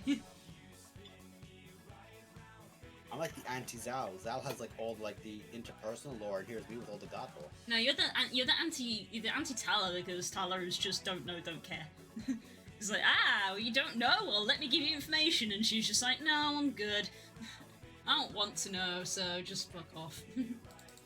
That's something I find very interesting about Tala. Interesting to a point of confusion, in that you can look at what Tala's doing. Like, Tala says, fuck the gun. But it's Tala's greatest flaw is that is her modus operandi for anyone she sees. Fuck him. Don't like him? Fuck him. Yep. Fuck Mara. Oh, yeah. Fuck the gods. Fuck all this. But that's her greatest flaw, is that she just says, fuck him. Oh, yeah, I'd be the first person to say that it's terribly flawed. She does not let herself learn her enemy, which is like a very interesting thing given the fact that she is a blood hunter. She's a monster hunter. That is her whole thing, is that she hunts monsters as her profession. To hunt the monster, you must know the monster. You must know them. Like how someone who hunts a wolf knows a wolf's habits. Literally looking at Mara for this one directly, almost. But it's that thing of a villain you have to know what a entity wants for you to target that entity with threats or with energy. So the fact that Tala does not even wish to learn of her enemy, because by learning them she could learn how to beat them, is a tragically interesting thing. Because I've said this before. There's this and I don't mind drawing the comparison. There's just like there's like a 2x2 square, and there's Mara and Thane on one side, and how they approach their enemies, and they rationalize them, they try to break them down, they try to figure out what they want and how they're going to operate. And then you have Edmund and Talon. Don't care, I'm just going to fucking kill you. We've made the comparison before. How they're like their opposite antagonist. Yeah, Thane is better at targeting Mara because Thane, as Thane has said to Tala before, knows how Mara thinks. In that, she knows how a manipulator thinks. And if she's asking you a question, it's 2 questions ahead is what she's trying to get answers out of. There's 2 questions into that she's trying to get a response out of. And with Edmund is there just going, are you even remotely interested? Why would I care about this? Why would I care about anything you're doing? Because you're not entertaining, you're not fun. I'm gonna kill you. Yeah, but, bored you hurt. Yeah, I'm bored now. But you hurt my wife? You made my wife sad by killing her daughter? Okay, you made my wife cry. Made it personal. And that's the thing that they have, is that how they'll approach their motives as well is very direct in that Edmund, from what we understand, does not... Rage and love are what Edmund has. Love and rage. Love for Mara and rage against everything else and everything that harms her. The only way he can respond to anything that hurts her is with rage, with anger, with direct, I'm going to kill this thing that is making my wife sad, and my wife will stop being sad because I will kill the thing that's making her sad. Yeah. And flawless logic. In fairness, it's it's fucking nearly foolproof. if your wife is like that, if you just stab enough things, eventually whatever's been making your wife upset will stop being alive. So, you have that side of it. But in that way as well with Tala, where Tala will look at it and say, hey, weaving, sewing, and doing little funny thingies. Yes. The child. It's the child. But the thing about Mara comparatively to that is that Mara will look at this and go, you've hurt me. How can I make you regret hurting me? How am I going to make you really struggle now? How can I pick you apart? And she'll look at all these different things she'll try to do, and she'll get creative. Like with Tala, for example, the thing she could do with Tala is by making Tala the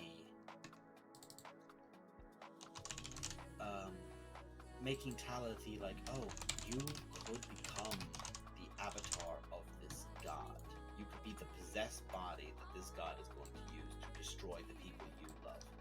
And Mara, without question, would make you watch, literally let you have enough sentience to watch that Trellis possessing your body destroy your sister, destroy Donald, destroy these things. That's how she would hurt you. I'm just thinking of the simple line from the Adventure Zone. The freaking liches who literally take over Magnus's body. Who literally say, don't you want to live forever? And his answer was just, I hate it, fuck off. And I was just like, yes! Yes! That's all well and good, but at present, can we keep Tala from? All the more reason we need to get that girl fucking hooked up with whatever blood magic stuff's happening over there in Magenhold. Yeah. Find that book. Find that fucking book, girl. We will once we're out of the goddamn Feywild again. Yeah. This time we jumped in the pool. It's our fault we're wet. Yeah, this time we made the choice, but still. Yeah. Fucking, I love the Feywild and Cross's World as well, because it's just oh, it's enchanting, it's pretty, it's that, don't look too close at the thingies, don't address it, move on. Oh, it's also fucking terrifying. which is fun. The way I like it. There's this great way in her world where like everything that is a threat to this world. It's like what I brought back with Black Kith. I'll bring it back here with Zentralis. Everything that is an antagonist to us, in one form or another, is affected by Zentralis. Everything falls back to Zentralis and the acts of Nisan that made Zentralis who they are. That is what brought this into being. That's what brought this person as a threat to us all. Is this one simple thing. This is what did it. So it always comes back to her, so everything we think of comes back to her every single time. Even Mara, who is the figurehead villain, she's the Darth Vader.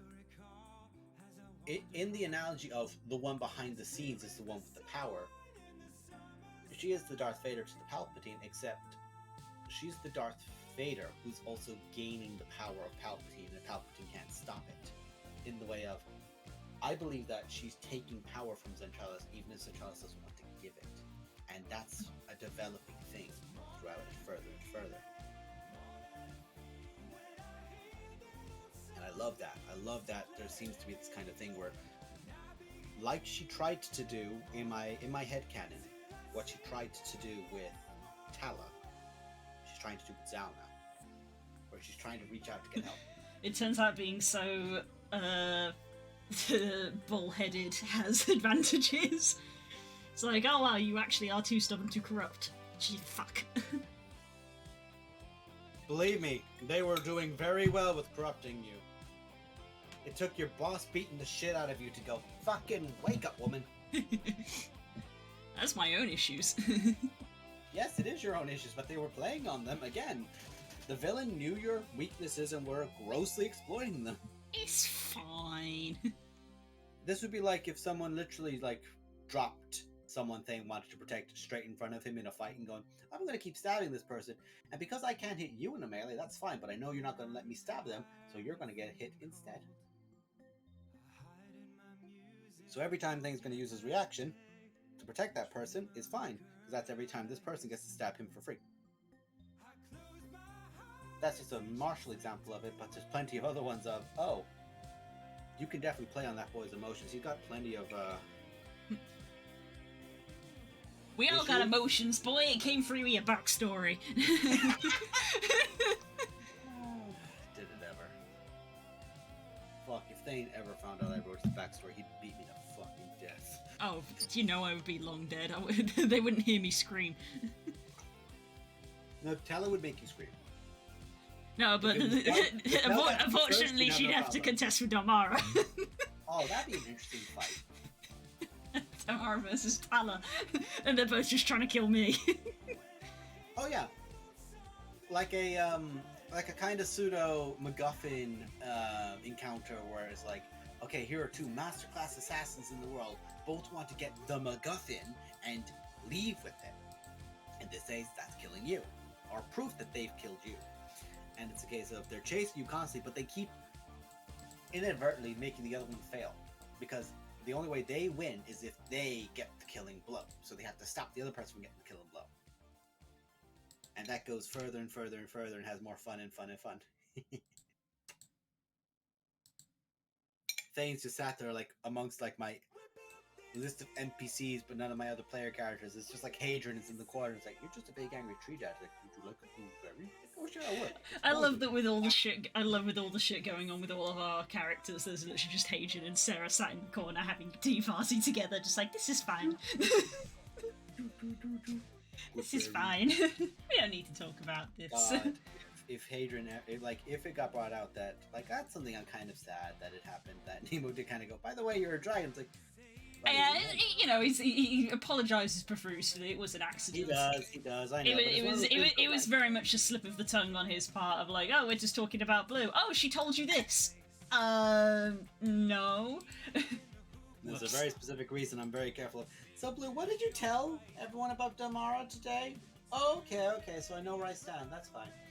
Or I'm looking at Curls with Poe, and I'm like, what have you told them? It's like, Yeah. oh, only what they know in So character. just because the campaign's over doesn't mean I immediately told everybody what my story was, but well. Yeah, you're not me. You're not me.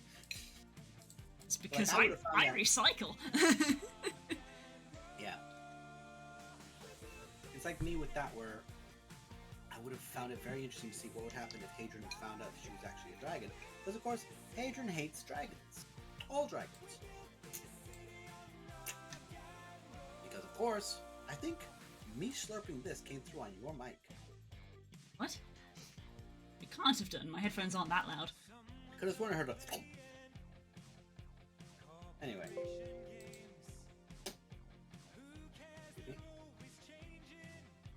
Because, of course, in his backstory, a green dragon wiped out his family. I know. Up to this tribe, as you know very well. Yeah. So, That's the thing. I came up with Sarah being her before obviously I knew what Hadrian's story was. But the moment I knew Hadrian's story, I was just immediately to Nemo of like, I'm not gonna change anything, but I am gonna add things. yeah. I'm not gonna take things away, but I am going to add stuff. Did I tell you the stuff I added? Go Which basically linked our two stories together because originally they weren't. Was it a green dragon that had turned you into a... Yeah. Yeah. Yeah. So by that proxy... Well, could it killed her basically. So by that proxy, it was the same green dragon. The same green dragon. Good. You Yeah, gave me it was originally that she had been killed by something, but when I went to Nemo and obviously said with permissions, can I make the thing that killed her be the green dragon? And I even went so far to say like, can she have died trying to protect that village? So it was literally making it personal. Yeah. Which was why Hadrian found the ape because I it was didn't know. because it was basically it was in the same area. I will say that I didn't know, that you were that Sarah's true form was actively trying to protect Yeah, you. Sarah's true form. She was a bronze dragon, so she was a good dragon. So she was actively trying to protect people, but failed. That I didn't know about that specifically, so I find that now much more tragic and interesting. Yes, Because, very of tragic. course, Of course, it's going to be tragic. It's me. Of course it's going to be tragic, it's you. Yes. But like, But it's also poetic of this, this bronze dragon trying and failing to save this village, and is then resurrected in this inferior form, and then is being looked after by one of the people she failed to save. the only person that lived, that technically by that logic she did save. Yes. So They it's- were both. I was about to say they're both the sole survivors. I'm like, well, if they're both, they're not sole, but they were both the only survivors of that green dragon. Like, they're all that's left after that dragon's encounter, which then gives us the opportunity of our characters fighting in the future, and yada yada. So that's where I was like, I have this backstory. I want to link it because linking backstories are fun. I almost feel like, bear in mind, it is us, and it is a meta thing. Like, as we talked about with Crumble, we can not talk about meta stuff. We can do that. I wouldn't mind if ever there came a point where we could just take those two and just go, this setting, let's go. Yeah. That'd be fun to go back over those. I miss those two. Especially because it's one of those things I did kind of like. It did grate me. Was like everyone going, "Oh, Hadrian's a shit dad." It's like, congratulations, Hadrian's a shit dad. He's literally never had to do this before. This is Hadrian trying. He does not understand how any of this works. Yeah, I was very sympathetic of like, of course he doesn't, surprise, surprise, this little kobold isn't his actual baby. No, he doesn't know how to look after it. You mean to tell me that the guy who is of an entirely different race than this little kobold has no idea how to raise this little kobold, also has not been taught how to raise any children? It's like, yes, that is exactly the case. Yes, that is exactly what we are referring to. He literally could not take care of that child. Please stop expecting him to do this well. Also, when I'm the only person doing healing and supporting stuff in the group, and you guys literally counterspell one of my lesser restorations, is fuck yeah. That day it was like a, oh yeah, I'm going to use lesser restoration to get rid of the blindness. Like, nope, he should suffer. Counterspell. I wanted to slap the fuck out of Stanchi. I was salty. I can't even pretend I wasn't. Yeah, it's not even like the player thing. It was literally just, this is Curse of Strahd and you made me waste a spell slot. Yeah. That's as simple as it goes. This is Curse of Strahd and you made me waste a spell slot. This occurs a strat run by Nemo, and I'm our only healer, and you made me waste a spell slot. And I'm one of our only spellcasters because you're pretending in the corner like you ain't got shit for it. Sure, it's happening. We live and learn. Ah, yeah. Those two would be like, honestly, take those two. Take Hurry. Who else? Who else we could put in that's wholesome? Just let Narrowin play any character. Just bring Narrowin in. And just go from there. Maybe let me put Curls in. Or maybe like make Curls DM. Like Curls gets to DM this wholesome party after Oakheart. Of just all these unproblematic babies.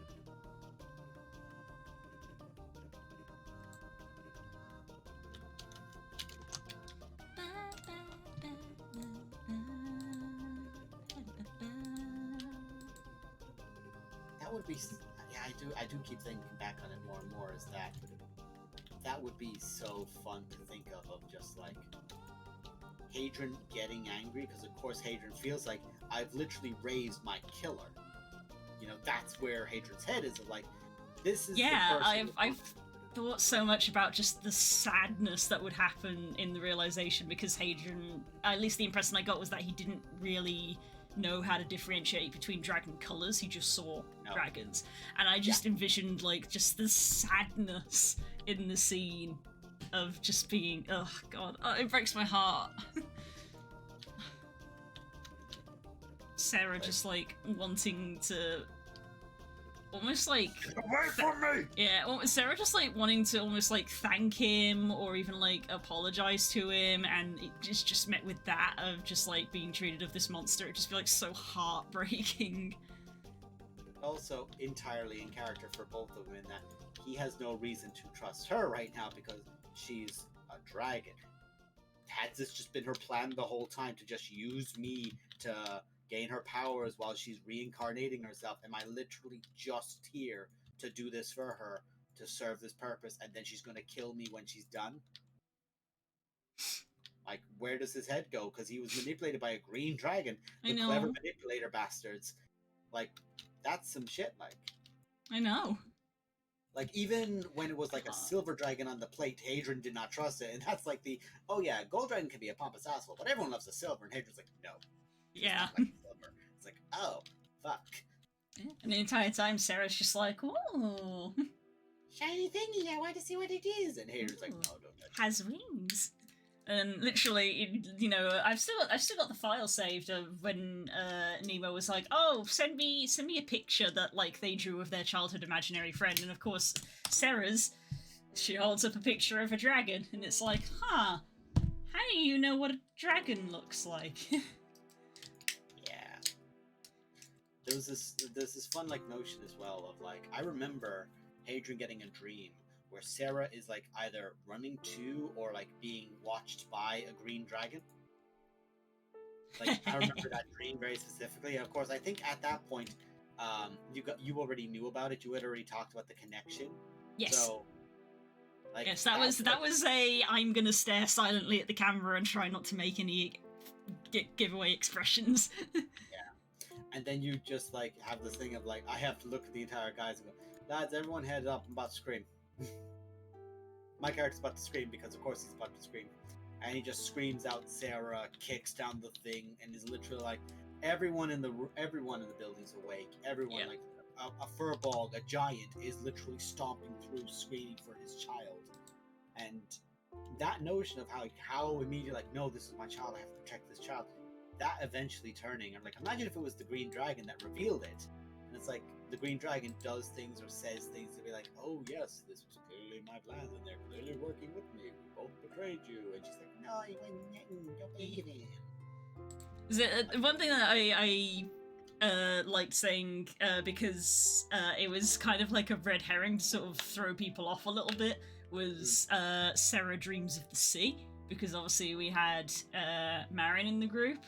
Yeah. Of the Sea Warlock, and a lot of people thought that was something to do with that, but it wasn't. It was literally just the fact that in the monster manual it says that bronze dragons like to live by the coast. She was just having memories. What's the poem? She was just having dream memories of herself living by the sea when she was a bronze dragon. Absolutely.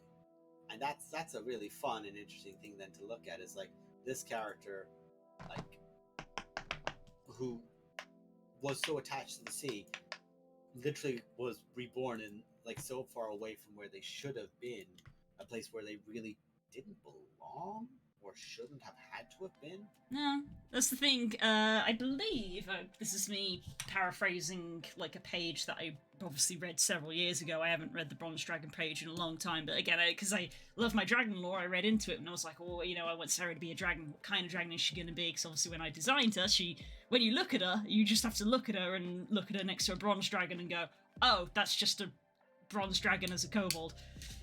But in the Bronze Dragon page, it says that, like, they're the metallics that, like, actively seek out, like, fights to join in and, like, stick up for people. So it was literally a case of, like, yeah, she was a Bronze Dragon, so she lived by the coast, but once there was some, the news had come by of, like, oh my god, there's this green dragon attacking these people, she was like, I will go and help them, and then immediately gets herself killed. But of course, she did it because she thought it was the right thing to do. Yeah. But there's this wonderful side of it as well. Of, like, fun fact, by the way, you probably have an idea of this. Before I decided that Aeon Sil was going to be a silver and gold hybrid in that way, I technically already had it in that he was a bronze. And, like, as if, like, the two of them together make the weaker variant kind of thing. Like, as, like, a template to begin it. So he was the paladin, like that. Yeah, he did kind of behave a bit like a bronze, really. He behaved like a bronze in that way, but like he also kind of, if you look at the natures of his parents and like how his father was and how he couldn't, like, shocking, all right guys, don't look too hard at this. When the character looks at the father figure and goes, I want not to be like him, I want to be a bit better cut than it him. off, cut it off, don't follow it through. Yeah, it's right there, we all know it. Anyway, moving on. Continue the other thread. It's that thing of, like, wants to do something and it's like, well, okay, this is what this situation would be like if he orchestrated it or he tried to control it. So if I do it like this instead, I could help a lot of people. And also, Aeon Sil was not afraid to show his draconic form. It was one of the first things it did. Of course, this is me going, oh, I should probably try to save my players. So they don't Oh god, I remember that. But, like, at the time, like, yeah, that's what you could look at as, like, I'm trying not to stop you guys getting TPK'd. Yeah. But that would be fucking up very early game encounter for those who were curious. We were all very new to D&D. Look, don't beat yourself very up. new. But also, it was very funny for me. I remember now because I literally got to go, I pass out, and then 5 minutes later I wake up and go, did you turn into a dragon? Yes. Okay, I pass out again. Like, can I confirm this? Yes. Okay, good night. Peace. Take a little nap. Take a little nap right here. Good night. My brain decided that I just need to take 5 again. But very much so a thing of, like, did not think you should, like, that the dragons should have been hiding. The dragons should be helping because they're fucking dragons. Like, we could straight up stop everything that's happening to these poor unfortunate people because we're fucking dragons. Why aren't we helping people? And it's that side of the silver where it's like, well, silver's like helping people and they care a lot about people. And also the side of the gold where it's like, I will find something that is evil and I will beat the fuck out of it because that is literally my MO. I find the most dangerous things around. I sit on wells of magical power, and when something approaches that's a danger, I'm gonna go. Like, I don't have to go anywhere. If I just wait at this really powerful magical place, dangerous things will find me and I will make them regret finding me. It is then their problem that they have found me.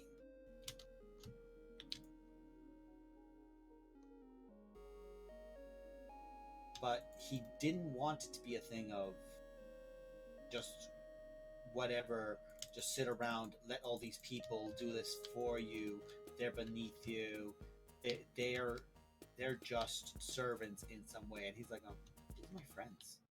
Because he was, like, this is the fun thing to talk about now, really.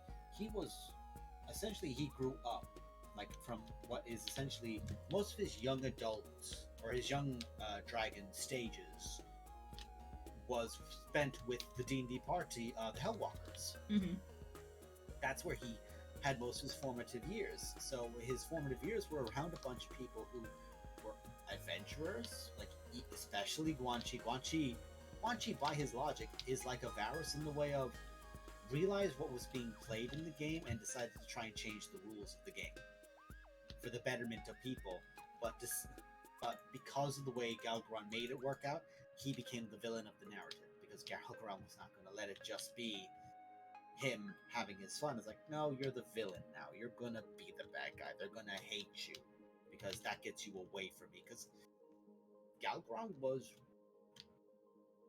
was of the first brood, so it was the brood. Essentially, they had their primary traits, but also like they were just as much servants of the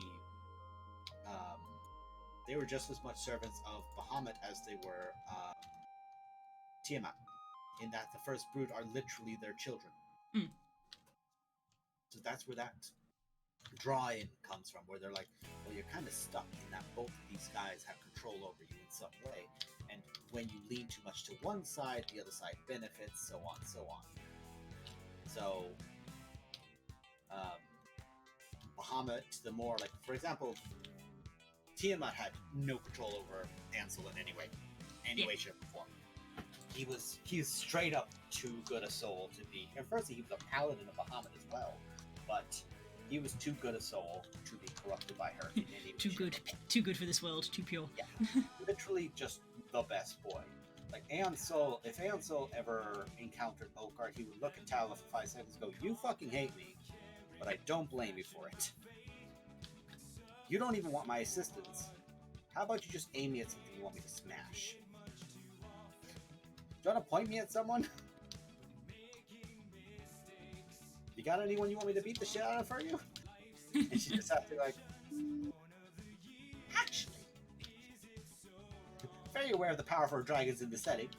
Actually, got a minute. What are your opinions of kings? I'm more a fan of emperors. Oh, Guan Chi would be a scary prick in Okart. It's like, oh yeah, Mara is a really dangerous threat. Do you know where her coffin is? Her coffin? Yeah, do you know where her coffin is? No. Do you know where she is? Hey, look who it is! Hey, it's a Nemo. Big ol' awoo. You were just talking about stuff parallel to you. Yeah. We were reminiscing on Hadrian and Sarah. Reminiscing. Unfortunately, you've turned up at not a great time because it's almost 11, I just realised. Yeah. So we won't be going for too much longer. But to finish where I was kind of going with that, it's the idea of, oh yeah, Quan Chi arrives. Like, do you know where this vampire is? Like, can you give me a visual of her? Like, someone changes or disguises themselves or does something so that he can see her? Okay, he casts Escape. There's Mara Verena. Get her ass. But of course, it would not work in this way because I know magic is disruptive around her area. So it'd be like, Quan Chi tries to do it and goes, ooh, I can't do it. Interesting. Now I'm intrigued. Cracks knuckles. That was like a challenge. Yeah, it is literally a case of now it's a sporting fight. He would see someone like Edmund and just go, I'm going to probably be murdered by you, but I know several very angry people that are going to come after you for hurting me. Actually, no. Keep Quan Chi as far away from Edmund as possible. If Edmund kills him, he gets his Vorpal sword. Keep him the fuck away from there. Do not let Edmund Destrehan get a Vorpal sword. Absolutely not. If he doesn't already have one. I'm convinced the third sword that he never pulls out is a Vorpal blade of some kind, where it's like, if he wants to end you, he'll pull that out.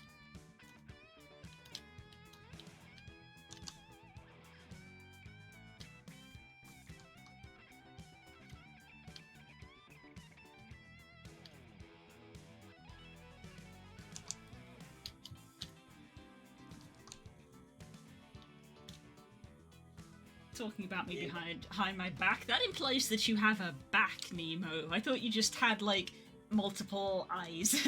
Orifices.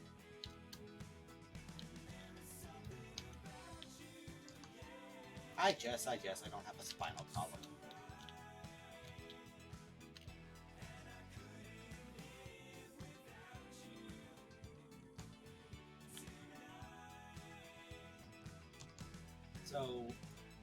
like the hilarious thing of like putting that against it.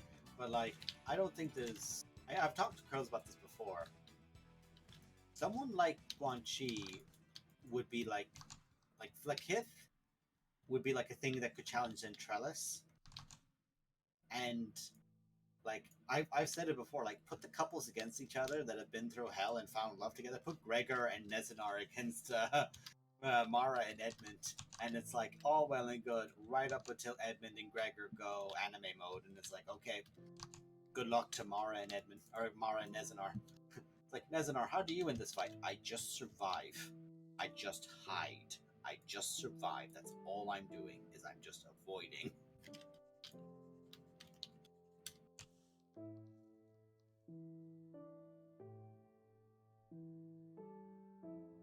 Nezinar, how did you manage to defeat them? I cast greater invisibility and I let the werewolf jump on the vampire. Whatever happened after that happened.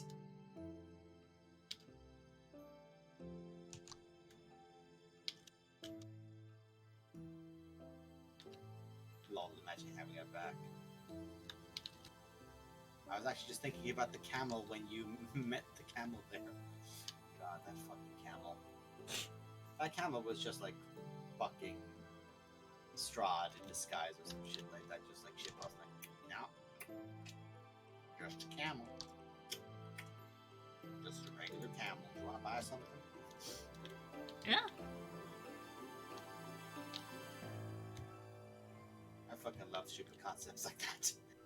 No, that is just dead as a fucking camel. It's like, what's the thing from Avatar again? It's like, oh, is it a duck bear? No, it's just a bear. Oh, is it a old bear? No, it's just a bear. Platypus bear? It's just a bear. It's a bear. This city is weird. Oh no, honey. Wah. Not allowed. Aww. Sorry to hear, Frog. Yeah. Kind of a learning experience thrust upon her. Which she also didn't, request either. So it was one of those things of, hey, don't do that again, or I'm gonna take your kneecaps for doing that to her. Okay, good talk.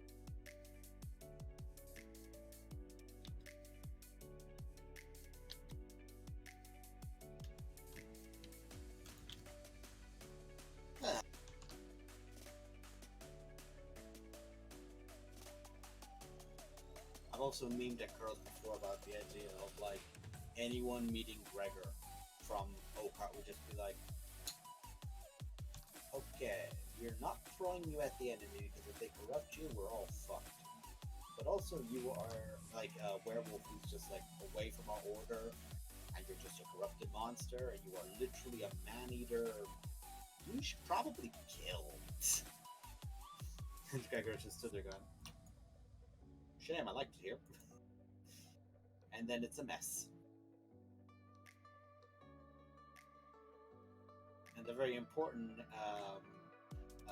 mess of, I believe that Donald could kill Gregor, but Donald would kill Gregor by looking at Gregor and saying, okay everyone, there's a very specific thing we have to do to kill this motherfucker.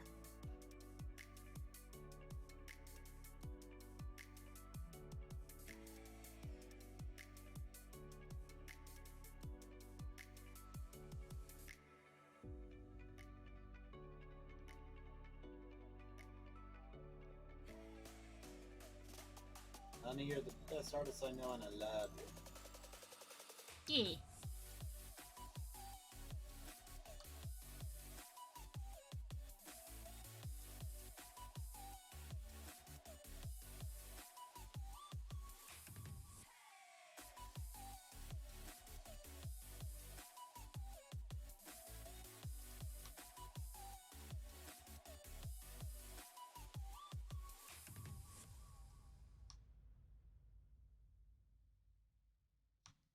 It is something I do find interesting because, of course, Kala has a particular mindset about Thane, but the longer things go on with Thane, the more he looks at it and goes, I'm very aware that this is a fucked system that I just happen to be in.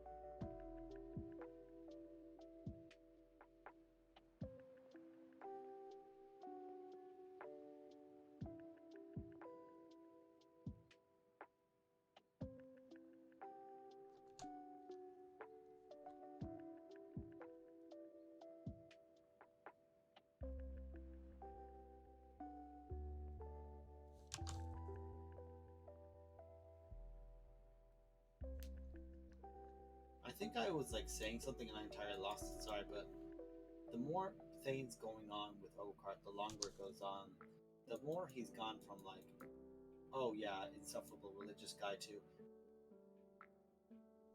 there are flaws. I'm aware there are flaws.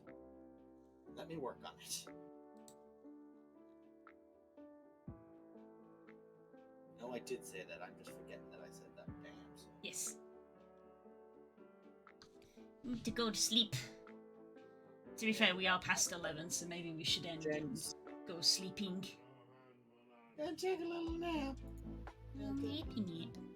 Take a little nap right here. Okay, good night. Yeah.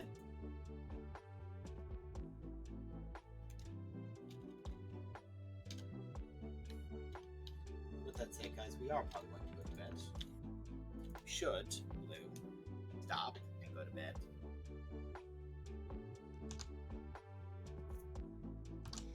Yeah. Probably gonna have more PC maintenance tomorrow. Are we on tomorrow? Oh, no, God, No? we're not. No, we're not. Like, I'm not gonna lie, she's still doing her masters, and I know she just said today she's got a migraine. I'm not even remotely Fair enough. Oakheart.